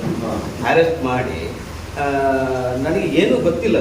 ನನ್ನ ಮನೆ ಮೇಲೆ ಇದ್ದಿದ್ದವ್ರು ನನ್ನ ಸ್ಲ್ಯಾಬ್ ಮೇಲೆ ನೋಡಬೇಕು. ನಾನು ನನ್ನ ಸ್ಲ್ಯಾಬ್ ಮೇಲೆ ಕರ್ಕೊಂಡು ಹೋಗ್ಬೇಕಾದ್ರೆ ಅಲ್ಲಿ ಚೀಲದಲ್ಲಿ ಪೆಟ್ರೋಲ್ ಬಾಂಬು ಮತ್ತು ಹಿಂದೆ ತೋಟೆ ಮತ್ತು ಇನ್ನು ಅದೇನೋ ಅದೆಲ್ಲ ಎಂಥದ್ದು ಇತ್ತು. ಬಾಂಬ್ ತಯಾರಿಕೆ ಏನು ಬೇಕು ಅದೆಲ್ಲ ಇತ್ತು ನನ್ನ ಮನೆ ಮೇಲೆ ಇತ್ತು, ಸ್ಲ್ಯಾಬ್ ಮೇಲೆ. ಆವಾಗ ಹರೀಶ್ ಪಾಂಡೆ ಅವರು SP ಇದ್ದರು. ಅವರು ಆದ ತಕ್ಷಣ ಇಲ್ಲಿಗೆ ನನ್ನನ್ನು 9:30 ಅರೆಸ್ಟ್ ಮಾಡಿದ್ದಾರೆ. ಒಂದು 2 ಗಂಟೆಗೆ ಹರೀಶ್ ಪಾಂಡೆ ಅವರು ಕುದುರೆಮುಖ ಸ್ಟೇಷನ್ಗೆ ಬಂದಾಗ ಅವರು ನನ್ನನ್ನೆಲ್ಲ ಇನ್ವೆಸ್ಟಿಗೇಷನ್ ಮಾಡಿ ಸರ್ಕಲ್ ಇನ್ಸ್ಪೆಕ್ಟರ್ಗೆ ಏನು ಹೇಳಿದರು, ಇದು ಇವನು ಮಾಡ್ದಂಗಿಲ್ಲ, ಇದ್ರ ಹಿಂದೆ ಏನೋ ಇದೆ ಅಂಥೇಳಿ ಅವರು ನೀರಿಗೆ ಹೊಡಿಯೋದು ಬೇಡ, ಏನು ಇದು ಮಾಡೋದು ಬೇಡ, ನಾನು ನೋಡ್ಕೊಳ್ತೀನಿ ಅಂತೇಳಿ ನನಗೆ ಊಟ ತಿಂಡಿ ಚೆನ್ನಾಗಿ ಕೊಡಿ ಅಂತೇಳಿ ಅವ್ರು ಹೋದರು. ನಂತರ ಏನಾಯಿತು ಅಂತ ಹೇಳಿದರೆ, ನನಗೆ ಮಾರನೇ ದಿವಸ ಕೋರ್ಟಿಗೆ ಹಾಜರುಪಡಿಸಿದಾಗ ಅಲ್ಲಿಂದ ನನಗೆ ಬೇಲು ಆಯಿತು. ನಾನು ನಂತರ ಒಂದು 8-10 ದಿವಸದಲ್ಲಿ ಅವರಿಗೆ ನಾನು ಮನವಿ ಹಚ್ಚಿಕೊಟ್ಟೆ. ಇದು ಯಾರು ಮಾಡಿದ್ದಾರೆ, ಏನು ಮಾಡಿದ್ದಾರೆ, ಇದನ್ನು ನೀವು ಇನ್ವೆಸ್ಟಿಗೇಷನ್ ಮಾಡಿ ನಾನು ಅಂತಂದರೆ ನನ್ನಲ್ಲಿ ಜೈಲಿಗೆ ಆಯಿತು. ಇದು ಏನಂತೇಳಿ ನೀವು ನನಗೆ ಇನ್ವೆಸ್ಟಿಗೇಟ್ ಮಾಡಿ ಅಂತೇಳಿ ನಾನು ಅರ್ಜಿ ಕೊಟ್ಟಾಗ ನಂತರ ಒಂದು 5-6 ತಿಂಗಳಲ್ಲಿ ಒಂದು 4 ಜನದ ಮೇಲೆ ಅವರು FIR ಮಾಡಿ ಅವ್ರನ್ನೆಲ್ಲ ಅರೆಸ್ಟ್ ಮಾಡಿದ್ರು. ರಫೀಕು, ಏವಣ್ಣು, ಮತ್ತು ಸಂತೋಷು, ಮತ್ತು ರಜಾಕು, ಮತ್ತು ಕೊಟ್ಟವರು ಇದು ಈ ಕಚ್ಚಾ ಬಾಂಬ್ ತಯಾರು ಮಾಡಲಿಕ್ಕೆ ಕೊಟ್ಟವರು ಬಾಳೆಹೊನ್ನೂರು ರಜಾಕ್ ಅಂತ. ಅದ್ರ ಮೇಲೆ ಅವ್ರ ಮೇಲೆ 10 ಜನ FIR ಆಗಿ ಒಂದು ಹಿಯರಿಂಗಿಗೂ A1 ಆರೋಪಿ ಒಂದು ಹಿಯರಿಂಗಿಗೂ ಕೋರ್ಟಿಗೆ ಹೋಗಲಿಲ್ಲ. A1 ಅದು ಆಯಿತಾ. ನಂತರ ಹೈಕೋರ್ಟಿಗೆ ಹೋಗಿ ಪಾಸ್ ಮಾಡ್ಕೊಂಡು ಬಂದಿದ್ದಾರೆ. ಇವಾಗ ತನಕ ಆ ಕೇಸ್ ಏನಾಗಿದೆ ಅಂತೇನಿಲ್ಲ. ಹೈಕೋರ್ಟ್ ಧರ್ಮಕ್ಕೆ ನಮ್ಮ ಮೇಲೆ TV9 ಬಂತು, ಪಬ್ಲಿಕ್ ಟಿವಿಯಲ್ಲಿ ಬಂತು. ಇವರಿಗೆ ಭಟ್ಟ ನಂಟಿದೆ, ಮತ್ತು ಇನ್ನು ಉಗ್ರಗಾಮಿ ನಂಟಿದೆ, ಆಗಿದೆ ಹೀಗಿದೆ ಅಂತೇಳಿ ಶೋಭಾ ಕರಂದ್ಲಾಜೆ ಅವರು ಮಾತಾಡಿದ್ದಾರೆ, CT ರವಿಯವರು ಮಾತಾಡಿದ್ದಾರೆ. ಎಲ್ಲ ಡಾಕ್ಯುಮೆಂಟ್ ಹತ್ರ ಇದೆ.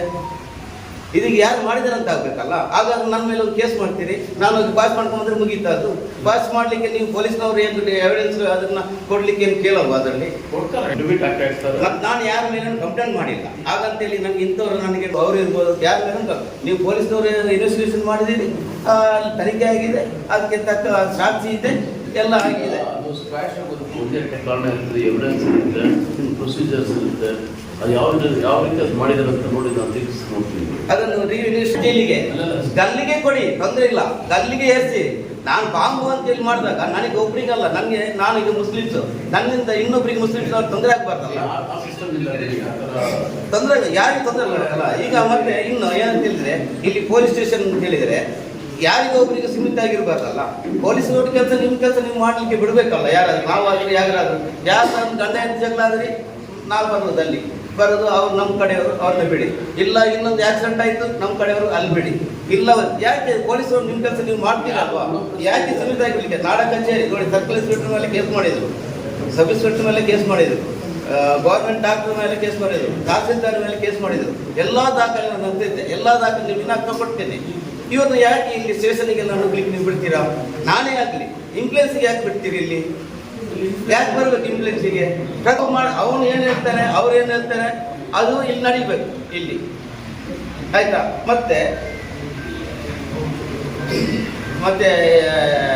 ಕ್ಯೂರಿಂಗ್ ನೋಡಿ, ಕ್ಯೂರಿಂಗ್ ಮಾಡ್ಕೊಂಡಿದ್ದಾರೆ. ಪಂಚಾಯತಿಯವರು ಬಡವರದಾದ್ರೆ ಇಷ್ಟೊತ್ತಿಗೆ ಬಿಡ್ತಿದ್ದರು, ಕೋರ್ಟಿಗೆ ಹೋಗಿ ಸ್ಟೇ ಆಗಿ ನಿಲ್ಲಿಸಿದ್ದಾರೆ.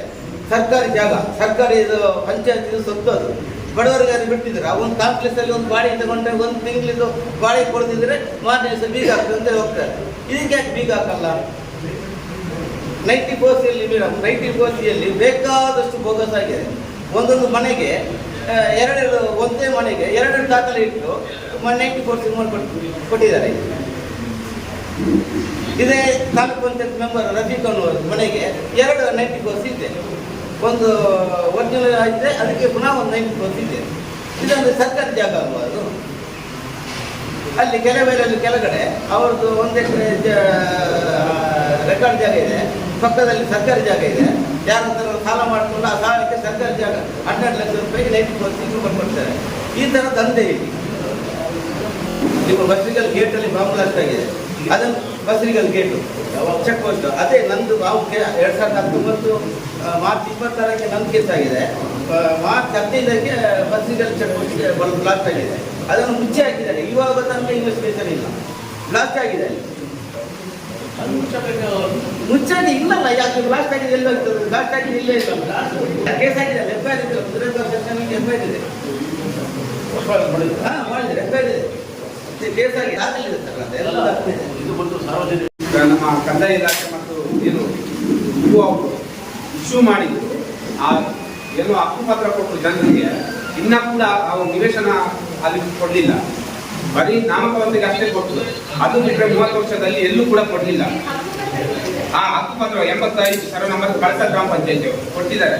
ಬಟ್ ಹಕ್ಕುಪತ್ರ ಕೊಟ್ಟಿದ್ದಾರೆ, ನಿವೇಶನ ಎಲ್ಲೂ ತೋರಿಸಿಲ್ಲ. ಯಾಕಂದ್ರೆ ಇನ್ನೂ ಪ್ರೊಸೆಸ್ ಆಗಿಲ್ಲ, ನಾಮಕಾವಸ್ಥೆಗೆ ಅಷ್ಟೇ ಕೊಟ್ಟಿದ್ದಾರೆ.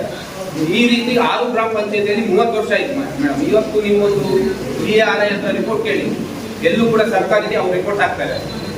ಈಗ ಮೊನ್ನೆ MLA ಚಾಮರಾಜನಗರ MLA ಪುಟ್ಟರಾಮ ಶೆಟ್ಟಿ ಅವರು ಭೂಮಿ ಇದೆ ಕಳಸ ತಾಲೂಕಲ್ಲಿ ಅಂತೆ, ಅದು ಅಧಿಕೃತವಾಗಿ ವಿಧಾನಸಭೆ ಅಧಿವೇಶನದಲ್ಲಿ ಕೂಡ ಮಂಡನೆ ಆಗಿದೆ. ಅದು ಸಂಪೂರ್ಣ ಲೀಸ್ಟ್ ಇದೆ. ಅದು ಮಾತ್ರ ಅಲ್ಲ, ನಿಮಗೂ ಕೂಡ ಗೊತ್ತಿದೆ, ಈ ಅಕ್ರಮ ಭೂ ಮಂಜೂರಾತಿ ಇದು ಕಂಪ್ಲೇಂಟ್ದಾರ ನಾನೇ. ಆ ಎಲ್ಲೆಲ್ಲಿ ಅಕ್ರಮ ಭೂ ಮಂಜೂರಾತಿ ಆಗಿದೆ, ಯಾರ್ಯಾರು ಮಾಡಿದ್ದಾರೆ, ಎಷ್ಟೆಷ್ಟು ಎಕರೆ ಮಾಡಿದ್ದಾರೆ, ಡೀಟೇಲ್ಸ್ ನನ್ನ ಹತ್ರ ಇದೆ. ಇತ್ತೀಚೆಗೆ ಸರ್ಕಾರ ಕೊಟ್ಟಿರ್ತಕ್ಕಂಥ ರಿಪೋರ್ಟ್ ಅಲ್ಲಿ ಈಗ ನಾನು 10 ಎಕರೆ 15 ಎಕರೆ 20 ಎಕರೆ ಒತ್ತುವರಿ ತೆರವು ಮಾಡ್ತೀನಿ ಅಂತ ಹೇಳ್ತಾ ಇಲ್ಲ. ಇಲ್ಲಿ 100 ಎಕರೆ 200 ಎಕರೆ ಕಾಫಿ ತೋಟ ಇರ್ತಕ್ಕಂಥ ಭೂಮಾಲೀಕರು ಮಾಡಿರ್ತಕ್ಕಂಥ ಒತ್ತುವರಿ ಈಗಾಗಲೇ ಸರ್ಕಾರ ಬಿಡುಗಡೆ ಮಾಡಿದೆ. ಆ ಲೀಸ್ಟ್ ಕೂಡ ನನ್ನ ಹತ್ರ ಇದೆ. ಈ ಸಂಬಂಧಪಟ್ಟ 6 ಗ್ರಾಮ ಪಂಚಾಯತಿಗೆ ಬೇಕಾಗಿರ್ತಕ್ಕಂಥ ಏನು ಸರ್ಕಾರಿ ಭೂಮಿ ಇದೆ, ಆ ಪರ್ಟಿಕ್ಯುಲರ್ ಭೂಮಿನ ನಾನು ನಿಮಗೆ ಅಧಿಕೃತವಾಗಿ ಡಾಕ್ಯುಮೆಂಟ್ಸ್ ಕೊಡ್ತೀನಿ. ಸಂಬಂಧಪಟ್ಟ ಪಂಚಾಯತ್ ಹುಡುಗಿಯರ ಉದ್ದಕ್ಕೂ ಕೂಡ ಪ್ರತಿ ರೋಡ್ ಸೈಡ್ ಇವತ್ತು ಟಿಂಬರ್ಗಳನ್ನು ಹಾಕಿದ್ದಾರೆ ಮೇಡಮ್. ನಮ್ಮ ಕಳಸ ನಮ್ಮ ಹುಡುಗಿಯರದಿಂದ ಹೋರ್ನಾಡ್ವರೆಗೆ ರೋಡ್ ಸೈಡ್ ಟಿಂಬರ್ ರೋಡ್ ಆಗ್ತಾ ಇದೀವಿ. ಇದು ಏನು ಸಂಚಾರ ಮಾಡ್ತಕ್ಕಂಥ ವೆಹಿಕಲ್ಗಳಿಗೂ ಬಹಳ ತೊಂದರೆ ಆಗ್ತಾ ಇದೆ. ಹಾಗಾಗಿ ಮಳೆಗಾಲದಲ್ಲಿ ಆ ಕೆಲಸವನ್ನು ನಿಲ್ಲಿಸಿ ಬೇಸಿಗೆಗಾಲದಲ್ಲಿ ಮಾಡಿ, ಯಾಕೆಂದ್ರೆ ಸೈಡ್ ಕೊಡಲಿಕ್ಕೆ ಏನು ಕಾರಣವಿಲ್ಲ. ಈಗ ಮಳೆಗಾಲದಲ್ಲಿ ಮಾಡಿ ರೋಡ್ ಇದ್ರೆ ವೆಹಿಕಲ್ ಸ್ಲಿಪ್ ಆಗ್ತಕ್ಕಂಥ ಸಂದರ್ಭ ಇದೆ. ಹಾಗಾಗಿ ಆ ಟಿಂಬರ್ಗಳನ್ನು ತೆರವು ಮಾಡಬೇಕಂತ ಇವಾಗ ಕೆಲವು ದಿವಸಗಳಿಂದ ಸ್ವಲ್ಪ ಪೊಲೀಸ್ನವರು ಹೋಮ್ ಗಾರ್ಡ್ಸು ಲಾಕ್ ಮಾಡಿ ಅದೆಲ್ಲ ಮಾಡ್ತಾ ಇದ್ದಾರೆ. ಸ್ವಲ್ಪ ಇದಾಗಿದೆ, ಅದನ್ನು ಕಂಟಿನ್ಯೂ ಮಾಡಬೇಕು. ಇನ್ನೊಂದು ದೊಡ್ಡ ಸಮಸ್ಯೆ ಅಂದರೆ ಕಳಸ ಇಸ್ಕೋಟ್ ಪೇಟೆನಲ್ಲಿ ಒಂದು ಬಸ್ ಸ್ಟ್ಯಾಂಡ್ ಇದೆ. ದಯವಿಟ್ಟು ಆ ಬಸ್ ಸ್ಟ್ಯಾಂಡು ಅದು ಹಾಳು ಬಿದ್ದಿದೆ. 34 ವರ್ಷದ ಹಿಂದೆ ಒಂದು ಬಸ್ ಸ್ಟ್ಯಾಂಡ್ ಅಂತ ಇನಾಗ್ರೇಟ್ ಮಾಡಿದ್ರು, ಅದರಲ್ಲಿ ನಾನಂತೂ ಬಸ್ ನಿಂತಿದ್ದು ನೋಡಿಲ್ಲ. ದಯವಿಟ್ಟು ಬಸ್ಗಳೆಲ್ಲ ಅಲ್ಲೇ ನಿಲ್ಲುವ ವ್ಯವಸ್ಥೆ ಮಾಡಿದರೆ ಅಟ್ಲೀಸ್ಟ್ ಪೇಟೆನಲ್ಲಿ ಬೇರೆ ವಾಹನಗಳ ಸಂಚಾರಕ್ಕೆ ತೊಂದರೆ ಆಗುತ್ತೆ. ಇನ್ನೊಂದು ದೊಡ್ಡ ಸಮಸ್ಯೆ ನಿಮ್ಮ ಪೊಲೀಸ್ ಸ್ಟೇಷನ್ ಸರ್ಕಲ್ನಲ್ಲೇ ಆಗೋದು. ಯಾಕಂದರೆ ಈ KSRTC ಬಸ್ನವರು ಅದೇ ಸರ್ಕಲ್ನ ಬಸ್ ಸ್ಟ್ಯಾಂಡ್ ಮಾಡ್ಕೊಂಡಿದ್ದಾರೆ. ಈ ಹಿಂದೆ ಇದೇ ಕಾರಣಕ್ಕೆ ಒಂದು ಡೆತ್ ಕೂಡ ಆಗಿದೆ, ಒಂದು ಆಕ್ಸಿಡೆಂಟ್ ಆಗಿ ಒಬ್ಬ ಡೆತ್ ಆಗಿದೆ. ಒಂದು 7-8 ವರ್ಷದ ಹಿಂದೆ ಒಬ್ಬ ಸೆಂಟ್ರಲ್ ಗೌರ್ಮೆಂಟ್ ಎಂಪ್ಲಾಯಿ ಒಬ್ಬ ಡೆತ್ ಆಗಿದೆ. ಯಾಕಂದರೆ ಅಲ್ಲಿ ಬಸ್ ಅಡ್ಡ ಇತ್ತು, ಇನ್ನೊಬ್ಬ ಬೈಕ್ನಲ್ಲಿ ಬಂದ ಅದು ಗುದ್ದಿ ತಗೋಗಿದ್ದಾರೆ. ಆದರೂ ಕೂಡ ಇವತ್ತಿಗೂ KSRTCನವರು ಅಲ್ಲೇ ಬಸ್ ನಿಲ್ಲಿಸ್ತಾರೆ.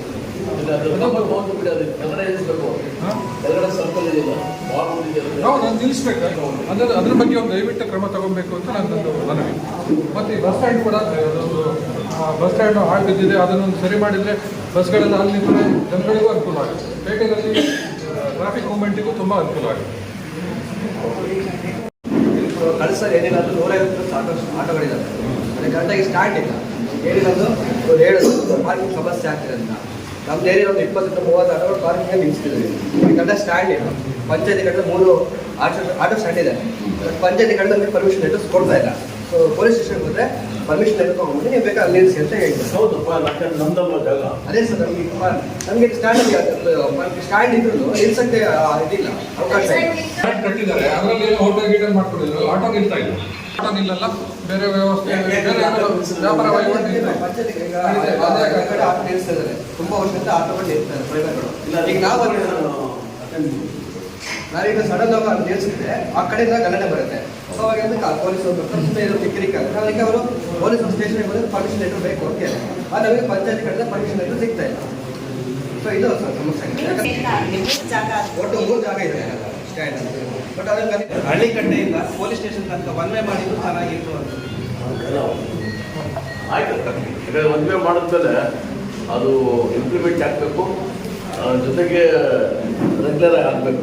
ಅದು ನೋಡಬೇಕು, ಒನ್ ವೇ ಮಾಡೋದ್ರಿಂದ ಕುದುರೆ ಆಗುತ್ತಾ, ಅದರ ಸಾಧಕ ಬಾಧಕ ಬಗ್ಗೆ ಯೋಚನೆ ಮಾಡಿ ನಾವು ಮಾಡಬೇಕಾಗುತ್ತೆ. ಸುಮ್ಮನೆ ಅವೈಜ್ಞಾನಿಕ ನಾವು ಮಾಡೋಕ್ಕೆ ಆಗೋದಿಲ್ಲ. ಯಾಕಂದರೆ ಏನಾಗುತ್ತೆ ಅಂತಂದ್ರೆ ಒನ್ ವೇ ಮಾಡಿದ್ಮೇಲೆ ಸ್ವಲ್ಪ ಟೈಮ್ ತೊಗೊಳುತ್ತೆ, ರೌಂಡ್ ಹೊಡಿಬೇಕಾಗುತ್ತೆ. ಒಂದ್ಸತಿ ಒನ್ ವೇ ಮಾಡಿಬಿಟ್ರೆ ಪಕ್ಕದ ರೋಡ್ ಹೋಗ್ಬೇಕಂದ್ರೆ ಸುತ್ತಾಕೊಂಡೆ ಹೋಗ್ಬೇಕಾಗುತ್ತೆ, ಅದು ಸ್ವಲ್ಪ ನೋಡ್ಬೇಕಾಗುತ್ತೆ. ಅರಣ್ಯ ಇಲಾಖೆ ಏನು ಮಾಡ್ತಾರೆ ಅಂದರೆ ಪರಿಸರ ಅಭಿವೃದ್ಧಿ ಅಂತ ಹೇಳ್ಕೊಂಡು ತಗೊಂಡೋಗಿ ರಸ್ತೆಗಳಿಗೆ ಮರಗಳನ್ನು ನೆಡ್ತಕ್ಕಂಥ ಕೆಲಸ ಮಾಡ್ತಾರೆ. ಇದು ಶುದ್ಧ ತಪ್ಪು ಸರ್. ಯಾಕೆಂತಂದ್ರೆ ಮೊನ್ನೆ ನಾನು ಕಡಂಗೇರ ಬರಬೇಕಾದ್ರೆ ಪಾಪೊಬ್ಬರು ಬೈಕ್ ಬರಬೇಕಾದ್ರೆ ಸಾಗುವಳಿ ಮಾಡೋದಕ್ಕೆ ಅಲ್ಲೇ ಸ್ಪಾಟ್ ಇರ್ತಾರೆ. ಸಾಗುವಳಿ ಮಾಡೋದು ಬಿಡೋಲ್ಲ, ಅಲ್ಲ ಬಿದ್ದಿದೆ ಸರ್, ಬುಡಕಟ್ಟು ನಾನು ನೋಡಿ ಬಂದಿದ್ದೆ ಪ್ಲೇಸಲ್ಲಿ. ಹಾಗೆ ಇನ್ನೊಂದು ನಮ್ಮ ಇಲ್ಲಿ ಬಿದ್ದಿದ್ದು ಸಾಗುವಳಿ ಮಾಡಲ್ಲ, ಅದು ಬೊಂಬೆ ಅದೇ ಸರ್, ಟೋಟಲಿ ಬಿದ್ದು ಡೆತ್ ಆದ. ಇನ್ನೊಂದು ಆಟೋದವರು ಡೆತ್ ಆದ. ಇಲ್ಲಿ ನಾನು ನಮ್ಮಲ್ಲಿ ನೆಡಕ್ಕೆ ಬಂದಾಗ ನಾನು ಫಾರೆಸ್ಟ್ ಬಂದ್ಬಿಟ್ಟಿದ್ದೆ ಸರ್, ದಯವಿಟ್ಟು ನೆಡಬೇಡಿ. ಯಾಕೆಂದರೆ ರೋಡ್ ಬೇರೆ ಕಡೆ ಖಾಲಿ ಜಾಗ ಇದೆ, ಹಾಕೊಳ್ಳಿ, ಮರ ಹಾಕೊಳ್ಳಿ, ಬೇಜಾರಿಲ್ಲ. ರೋಡ್ ಸೈಡ್ಗಳಲ್ಲಿ ಒಂದು ಅವಾಯ್ಡ್ ಮಾಡಿ ಅಂತ ಹೇಳ್ತೀನಿ ಸರ್. ಯಾಕೆಂದರೆ ಆ ಮರಗಳು ಇವಾಗ ನಾನು ನೋಡ್ತಿದ್ದೀನಿ ಬಾಳೆ ಒಳ್ಳೆ ಸೈಡು ಅಥವಾ ನಮ್ಮ ಸೈಡು ಮರಗಳು ಬೆಳೀತಾ ಇದ್ದಾವೆ. ಅವು ನಾಳೆ ಮತ್ತೆ ಪುನಃ ಪ್ರಾಬ್ಲಮ್ ಬಿಡಿ. ಅದಕ್ಕೋಸ್ಕರ ಇವತ್ತು ಅರಣ್ಯ ಇಲಾಖೆ ಒಂದು ಮನವಿ ಇಷ್ಟೇ, ದಯವಿಟ್ಟು ರೋಡ್ ಸೈಡ್ ಯಾವುದೇ ಮರಗಳನ್ನ ನೆಡಬೇಡಿ. ನಾವು ಮತ್ತೆ ಸಂಘರ್ಷಗಳು ಸ್ಟಾರ್ಟ್ ಆಗ್ತವೆ ನಮ್ಮ ಜೊತೆ. ಒಂದು ಲೀಡರ್ಶಿಪ್ ಅಲ್ಲಿ ಮಾದಕ ವಸ್ತುಗಳ ಬಗ್ಗೆ ಸೆಂಟರ್ಡ್ ಆಗಿ ಒಂದು ಚರ್ಚೆ, ಜನಸಂಪರ್ಕ ಸಭೆ ಅಂತ ಶುರುವಾಯಿತು. ಅದರಲ್ಲಿ ಬೇರೆ ಬೇರೆ ವಿಚಾರಗಳನ್ನು ತಂದಿದೆ, ಸಂತೋಷ. ಹೀಗೆ ಎಷ್ಟು ಬಿಕಾಸ್ ಇಲ್ಲಿ SP ಬರಬೇಕು, DC ಬರಬೇಕು ಅಂದರೆ ಕಷ್ಟ ಆಗುತ್ತೆ. ಹಾಗಾಗಿ ಮೈಕ್ರೋ ಮ್ಯಾನೇಜ್ಮೆಂಟ್ ಮಾಡಬೇಕಾದವರು ನಾವಾಗಿರೋದ್ರಿಂದ ನಾವೆಲ್ಲ ಅಧಿಕಾರಿಗಳು ಸೇರಿಕೊಂಡು ಒಂದು ಸಣ್ಣ ಒಂದು ಸಂಪರ್ಕ ಸಭೆಯನ್ನು ಮಾಡಿದ್ವಿ ಇವತ್ತು. ಮುಂದುವರೆದು ಅಷ್ಟೇ, ಏನೇ ಸಮಸ್ಯೆಗಳಿದ್ರೂ ಆದಷ್ಟು ನೀವು ಯಾರು ಸಂಪರ್ಕ ಸಭೆಗೆ ಕಾಯೋ ಅವಶ್ಯಕತೆ ಇಲ್ಲ. ನೀವು ಯಾರೇ ಆಗಿರಲಿ, ಎಷ್ಟೇ ದುಡ್ಡವರಾಗಿರಲಿ, ಯಾರ ಹತ್ರ ಆದರೂ ಒಂದು ಅರ್ಜಿ ಕಳಿಸಿದ್ರಾದ್ರೂ ಆಯಿತು, ತಾಲೂಕು ಕಚೇರಿ ಆಗಲಿ ಅಥವಾ ಪಂಚಾಯತಿ ಆಗಲಿ, ಪೊಲೀಸ್ ಆಗಲಿ, ನಿಮಗೆ ಅರ್ಜಿ ತಲುಪ್ತಾ ಇಲ್ಲ ಅಂತ ಅಂದಾಗ ಡೆಫಿನೆಟ್ಲಿ ಹೈಯರ್ ಅಥಾರಿಟೀಸ್ ಹೋಗಿ ಅಲ್ಲಿನೂ ಒಂದು ಅರ್ಜಿ ಕೊಡ್ಬೋದು. ಅರ್ಜಿಗೆ ಯಾವುದು ಸಮಾಧಾನ ಉತ್ತರ ಬರ್ತಾ ಇಲ್ಲ ಅಂತ ಅಂದರೆ, ಫಾರ್ ಎಕ್ಸಾಂಪಲ್ ಈಗ ನಮ್ಮ ಗೋಪಾಲ್ ಏನಕ್ಕೆ ಇಲ್ಲಿ ಹೇಳಿದ್ರು ಅಂದರೆ ಅವ್ರಿಗೆ ಯಾರ ಹತ್ರ ಆದರೂ ತಿಳಿಸ್ಬೇಕು ಅಂತ ಗೊತ್ತಾಗಿರಲ್ಲ. ನಾನು ತಹಶೀಲ್ದಾರಿಗೆ ಹೇಳ್ಬೋದಾ ಅಥವಾ ಪೊಲೀಸ್ಗೆ ಹೇಳ್ಬೋದಾ ಅಥವಾ ಪಂಚಾಯತಿಗೆ ಹೇಳ್ಬೋದಾ ಅಂತ. ಯಾಕಂದರೆ ಬಾವಿ ಯಾರು ಮುಚ್ಚಿಸ್ಬೇಕೀಗ, ಆ ಕನ್ಫ್ಯೂಷನ್. ಅವ್ರು ನಮ್ಮದೇ ಎಂಪ್ಲಾಯಿ, ನಮ್ಮ ಆಫೀಸಲ್ಲಿ ಪ್ರತಿನಿತ್ಯ ನಾನು ಅವ್ರನ್ನ ನೋಡ್ತೀನಿ, ಆದರೂ ಅವ್ರು ಯಾಕೆ ಇಲ್ಲಿ ಹೇಳಿದ್ರು ಅಂದರೆ ಅದು ಒಂದು ಜನಸಂಪರ್ಕ ಸಭೆದು ಒಂದು ಅಡ್ವಾಂಟೇಜ್. ಹಾಗಾಗಿ ನೀವು ಯಾರೇ ಇರಲಿ, ಯಾವುದೇ ಒಂದು ತೊಂದರೆ ಆಗ್ತಾ ಇರಲಿ, ಅದನ್ನು ದಯವಿಟ್ಟು ಅಧಿಕಾರಿಗಳಿಗೆ ತಿಳಿಸಿ. ನಿಮಗೆ ಸರಿಯಾದ ಸಮಾಧಾನ ಸಿಕ್ತಿಲ್ಲ ಅಂತ ಅಂದರೆ ನೀವು ಎಷ್ಟು ಬಾರಿ ಆದರೂ ಕೇಳ್ಬೋದು. ಎಸ್ಪೆಷಲಿ ನಮ್ಮ 94C ಬಗ್ಗೆ ತುಂಬ ಜನ ಹೇಳಿದ್ರೆ ಹಕ್ಕುಪತ್ರಗಳು ಇಲ್ಲೀಗಲ್ ಆಗಿ ಇಶ್ಯೂ ಆಗಿದೆ ಅಂತ. ನಮಗೆ ನೀವು ಹೇಳಿದಾದ್ಮೇಲೆ ಎಷ್ಟೋ ವಿಚಾರಗಳು ಗಮನಕ್ಕೆ ಬರುತ್ತೆ. ಎನ್ಕ್ರೋಚ್ಮೆಂಟ್ ಆಗಿದೆಯಾ ಇಲ್ವಾ ಅನ್ನೋದು ಖಂಡಿತ ಆಗಿದೆ ಎಲ್ಲ ಕಡೆ ಅನ್ನೋದು ನಮಗೆ ಗಮನಕ್ಕಿರುತ್ತೆ. ಬಟ್ ಯಾರು ಎನ್ಕ್ರೋಚ್ಮೆಂಟ್ ಮಾಡಿದ್ದಾರೆ, ಎಷ್ಟು ಎಕರೆ ಎನ್ಕ್ರೋಚ್ಮೆಂಟ್ ಆಗಿದೆ ಅನ್ನೋದು ಲೋಕಲ್ಸ್ ಹೇಳಿದ್ರೆ ಮಾತ್ರ ಗೊತ್ತಾಗುತ್ತೆ. ಯಾಕಂದರೆ ನಾನಿಲ್ಲಿ ಬಂದು ಬಹುಶಃ 2.5 ತಿಂಗಳಾಯಿತು ಅಂತ ಇಲ್ಲಿ ಪದೇ ಪದೇ ಮೀಟಿಂಗ್ ಬಂದವರಿಗೆ ಅಥವಾ ಕೆಲವು ಅಧಿಕಾರಿಗಳಿಗೆ ಗೊತ್ತಿರುತ್ತೆ. ಹಾಗಾಗಿ ನಮ್ಮಂಥವ್ರಿಗೆ ನೀವು ವಿಷಯ ತಿಳಿಸಿದ್ರೆ ಮಾತ್ರ ಅರ್ಥ ಆಗುತ್ತೆ. ಹಾಗೆ ಈಗ ಮಾದಕ ವಸ್ತುಗಳ ಬಗ್ಗೆ ಯಾಕೆ ಚರ್ಚೆ ನಡೀಲೇಬೇಕು ಅಂತ ಅಂದರೆ, ಇದು ಮಕ್ಕಳ ಕೈ ಸೇರಬಾರ್ದು ಅಂತ ಅಷ್ಟೇ. ಇವತ್ತು ಸೇರದೇ ಇರ್ಬೋದು, ಬಟ್ ಯಾವತ್ತೂ ಸೇರಬಾರ್ದು ಅಂತ. ಒಂದು ಮಗುವಿನ ಡ್ರಿಂಕ್ಸ್ ಆಗಲಿ, ಸ್ಮೋಕಿಂಗ್ ಆಗಲಿ ಸ್ಟಾರ್ಟ್ ಆದರೆ ಎಂಟೈರ್ ಕರಿಯರ್ ಹಾಳಾಗುತ್ತೆ, ತಂದೆ ತಾಯಿ ಕಟ್ಕೊಂಡಿದ್ದು ಕನಸುಗಳು ಹಾಳಾಗುತ್ತೆ. ಹಾಗಾಗಿ this is a very crucial issue. Especially ಹೆಂಡದ್ದು ಕಂಟ್ರಿ ಲಿಕ್ಕರ್ ಅಥವಾ ಈ ಡ್ರಿಂಕ್ಸ್ ಎಲ್ಲ ತಂದ್ರಲ್ವ, ಅದೆಲ್ಲ actually very much important. Because drugs ಇನ್ನೂ ರೀಚ್ ಆಗಿಲ್ಲ. ಇಟ್ಸ್ ಗುಡ್ ಡ್ರಗ್ಸ್ ರೀಚ್ ಆಗಿಲ್ಲ ಅಂತ ಆದರೆ, ಬಟ್ ಡ್ರಿಂಕ್ಸ್ ಎಲ್ಲೆಲ್ಲಿ ರೀಚ್ ಆಗಿದೆ. ಇನ್ಮೇಲೆ ಶಾಲೆಗಳ ಎಸ್ಪೆಷಲಿ ಹೈಸ್ಕೂಲ್ಸ್ ಸುತ್ತಮುತ್ತ ಇವತ್ತು ಶಾಲೆಗಳನ್ನು ರೆಪ್ರೆಸೆಂಟ್ ಮಾಡೋರು ಬಂದಿದ್ದೀರಾ. ಹಾಗಾಗಿ ಹೈಸ್ಕೂಲ್ ಸುತ್ತಮುತ್ತ, PU ಕಾಲೇಜಸ್ ಸುತ್ತಮುತ್ತ, ಯಾಕಂದರೆ ಕಳಸ ಈಗ ಹೊಸ ತಾಲೂಕಾಗಿ 2.5-3 ವರ್ಷ ಆಗಿದೆ. ಕಳಸ ಡೆವಲಪ್ ಆಗಬೇಕು ಅಂದರೆ ಸ್ಕೂಲ್ಸು ಹಾಸ್ಪಿಟಲ್ಸ್ ಎಲ್ಲದೂ ಡೆವಲಪ್ ಆಗಬೇಕು. ಆ ರೀತಿ ಡೆವಲಪ್ ಆದಾಗ ಮಾತ್ರ ಸರ್ಕಾರಿ ವ್ಯವಸ್ಥೆಗಳು ಡೆವಲಪ್ ಆಗುತ್ತೆ. ಹಾಗಾಗಿ ದಿಸ್ ಇಸ್ ಆ್ಯಕ್ಚುಲಿ ಒಂದು ಯೂತ್ ಸೆಂಟರ್ಡ್ ಕಾನ್ಸೆಪ್ಟ್ ಇದು. ಹಾಗಾಗಿ ಅವರನ್ನ ರೀಚ್ ಆಗಬಾರ್ದು. ಮತ್ತು ತೋಟದಲ್ಲೂ ಅಷ್ಟೇ, ಎಲ್ಲೇ ಈಗ ಹೊರ ರಾಜ್ಯದವ್ರು ಬರ್ತಾರೆ, ಕೆಲವೊಮ್ಮೆ ಏನು ಹೇಳ್ತಾರೆ, ನಮ್ಮವರು ಮಾಡೋದಿಲ್ಲ, ಹೊರ ರಾಜ್ಯದಿಂದ ಕಟ್ಗಳಾಗ್ತವೆ, ಹೊರ ರಾಜ್ಯದಿಂದ ಬಂದ ಕಾರ್ಮಿಕರು ಅಥವಾ ಕೂಲಿ ಕಾರ್ಮಿಕರು ಯಾರೇ ಆಗಿರ್ಬೋದು ಅಂತ. ಅದು ಕೂಡ ಗಮನಕ್ಕೆ ಬಂದ್ರೂ ಅದನ್ನು ಕೂಡ ಸಲ್ಲಿಸಬೇಕು. ಯಾಕಂದರೆ ಇವತ್ತು ಅವ್ರ ಹತ್ರ ಮಾತ್ರ ಸೀಮಿತ ಆಗಿರೋದು, ನಾಳೆ ಆ ಒಂದು ಎಸ್ಟೇಟ್ನ ಗಡಿಯನ್ನು ಬಿಟ್ಟು ದಾಟ್ಬೋದು. ಅವರ ಮಕ್ಕಳು ಕೊನೆಗೆ ಇಲ್ಲೇ ಸೆಟಲ್ ಆಗುವಂಥ ಪರಿಸ್ಥಿತಿ ಬಂದರೆ ಆ ಮಕ್ಕಳಿಂದ ಬೇರೆ ಮಕ್ಕಳಿಗೆ ಅದು ಪಾಸ್ ಆನ್ ಆಗ್ಬೋದು. Anything for that matter, any bad habit for that matter. ಈಗ ಎಷ್ಟೋ ಕ್ರೈಮ್ಸ್ ನಡೆಯುತ್ತೆ, ಇಲ್ಲಿ ಕ್ರೈಮ್ಸು ಕಳಸದಲ್ಲಿ ಕಂಪ್ಯಾರಿಟಿವ್ಲಿ ಕಡಿಮೆ ಇರ್ಬೋದು, ಬಟ್ ಹೋಗ್ತಾ ಹೋಗ್ತಾ ಒಂದು ಸಿಟಿ ಡೆವಲಪ್ ಆಗ್ತಾನೆ ಹೋಗುತ್ತೆ. ಸಿಟಿ ಡೆವಲಪ್ ಆಗ್ತಾ ಹೋದಂಗೆ ಎಕ್ಸ್ಪೋಜರ್ ಜಾಸ್ತಿ ಆಗುತ್ತೆ. ಎಕ್ಸ್ಪೋಜರ್ ಜಾಸ್ತಿ ಆಗ್ತಾ ಹೋದಂಗೆ ಕ್ರೈಮ್ಸ್ ಕೂಡ ಜಾಸ್ತಿ ಆಗುತ್ತೆ. So law and order maintain ಮಾಡೋದು ನಮ್ಮೆಲ್ಲರ ಜವಾಬ್ದಾರಿ, ಸಾರ್ವಜನಿಕರದ್ದು ಅಷ್ಟೇ ಜವಾಬ್ದಾರಿ ಇದೆ, ಅಧಿಕಾರಿಗಳು ಮಾತ್ರ ಅಲ್ಲ. ಹಾಗಾಗಿ ಇವತ್ತು ಹೇಗೆ ನೀವೇ ಪ್ರೊಯಾಕ್ಟಿವ್ ಆಗಿ ಬಂದು ಇಷ್ಟು ಜನ ಸೇರ್ತಿರೋ ಇಲ್ವೋ ಅನ್ನೋದು ಒಂದು ಡೌಟ್ ಇತ್ತು ನಮ್ಮೆಲ್ಲ ಅಧಿಕಾರಿಗಳಿಗೆ. ನೀವಿಷ್ಟು ಜನ ಸೇರಿದ್ದೀರಾ, ಫಸ್ಟ್ ಆಫ್ ಆಲ್ ಅದಕ್ಕೆ ಧನ್ಯವಾದಗಳು. Irrespective of anything, any party, because ನಾವೆಲ್ಲರೂ ನ್ಯೂಟ್ರಲ್ ಆಗೇ ಕೆಲಸ ಮಾಡಬೇಕು, ಅದು ನಮ್ಮ ಜವಾಬ್ದಾರಿ. ನೀವು ಬಂದು ಸೇರಿ ಇವತ್ತು ಇಷ್ಟು ಮನವಿಗಳನ್ನು ಸಲ್ಲಿಸಿರೋದು ಬಹಳ ಸಂತೋಷ. ಬಿಕಾಸ್ ಜನಸಂಪರ್ಕ ಸಭೆಯನ್ನು ಬಿಟ್ಟು ಈ ಜನಸಂಪರ್ಕ ಸಭೆಯಲ್ಲಿ ಸಭೆಗೆ ಅಧ್ಯಕ್ಷತೆಯನ್ನು ವಹಿಸಿದಂತಹ ನಮ್ಮ ಮಾನ್ಯ ಡಿ.ಎಸ್. ಸಾಹೇಬರು ಬಾಲಶಂಕರ್ ಅವರಿಗೆ ನಮ್ಮೆಲ್ಲರ ಪರವಾಗಿ ಈ ಜನಸಂಪರ್ಕ ಸಭೆಗೆ ಹಾಜರಾದ ಎಲ್ಲರ ಪರವಾಗಿ ತುಂಬ ಹೃದಯದ ವಂದನೆಗಳನ್ನು ಅರ್ಪಿಸುತ್ತೇವೆ. ಅದೇ ರೀತಿ ಈ ಜನಸಂಪರ್ಕ ಸಭೆಗೆ ಮಾನ್ಯ ಶ್ರೀಮತಿ ಕಾವ್ಯ ಮೇಡಮ್ ಅವರು, ತಹಸೀಲ್ದಾರ್ ಅವರು ಕೂಡ ಆಗಮಿಸಿ ಸಾರ್ವಜನಿಕರಿಂದ ಅಹವಾಲನ್ನು ಸ್ವೀಕರಿಸಿ ಬಗೆಹರಿಸುವಲ್ಲಿ ಪ್ರಾಮಾಣಿಕ ಪ್ರಯತ್ನ ಮಾಡ್ತೀವಿ ಅಂತ ಹೇಳಲು ಭರವಸೆಯನ್ನು ಕೊಟ್ಟಿದ್ದಾರೆ. ಅವರು ಕೂಡ ತುಂಬ ಹೃದಯದ ವಂದನೆಗಳನ್ನು ಅರ್ಪಿಸುತ್ತಾರೆ. ಅದೇ ರೀತಿ ಜನಸಂಪರ್ಕ ಸಭೆಗೆ ಪರೋಕ್ಷವಾಗಿ ಮತ್ತು ಪ್ರತ್ಯಕ್ಷವಾಗಿ ಎಲ್ಲ ಸಹಕರಿಸಿದ ನಮ್ಮ ಇಲಾಖೆಯ ಎಲ್ಲ ಅಧಿಕಾರಿ ಸಿಬ್ಬಂದಿಗಳಿಗೆ ಸಾರ್ವಜನಿಕರಿಗೆ ಎಲ್ಲರಿಗೂ ಹೊಂದಿಸ್ತಾ ಅಪರಾಧ ಮುಕ್ತ ಮತ್ತು ವ್ಯಸನ ಮುಕ್ತ ಕಳಸಕ್ಕಾಗಿ ಕಳಸ ಪೊಲೀಸರೊಂದಿಗೆ ಎಲ್ಲರೂ ಕೈಗೂಡಿಸಿ ಅಂತೇಳಿ ಈ ಸಭೆಯನ್ನು ವಿಡಿಯೋ ನೋಡಿದ್ದಕ್ಕೆ ಧನ್ಯವಾದಗಳು. ಮುಂದಿನ ವಿಡಿಯೋದಲ್ಲಿ ಸಿಗೋಣ. ಕ್ಷಣ ಕ್ಷಣದ ಸುದ್ದಿಗಾಗಿ ವೀಕ್ಷಿಸಿ ನ್ಯೂಸ್ ಕರ್ನಾಟಕ, ಸದಾ ನಿಮ್ಮ ಜೊತೆ.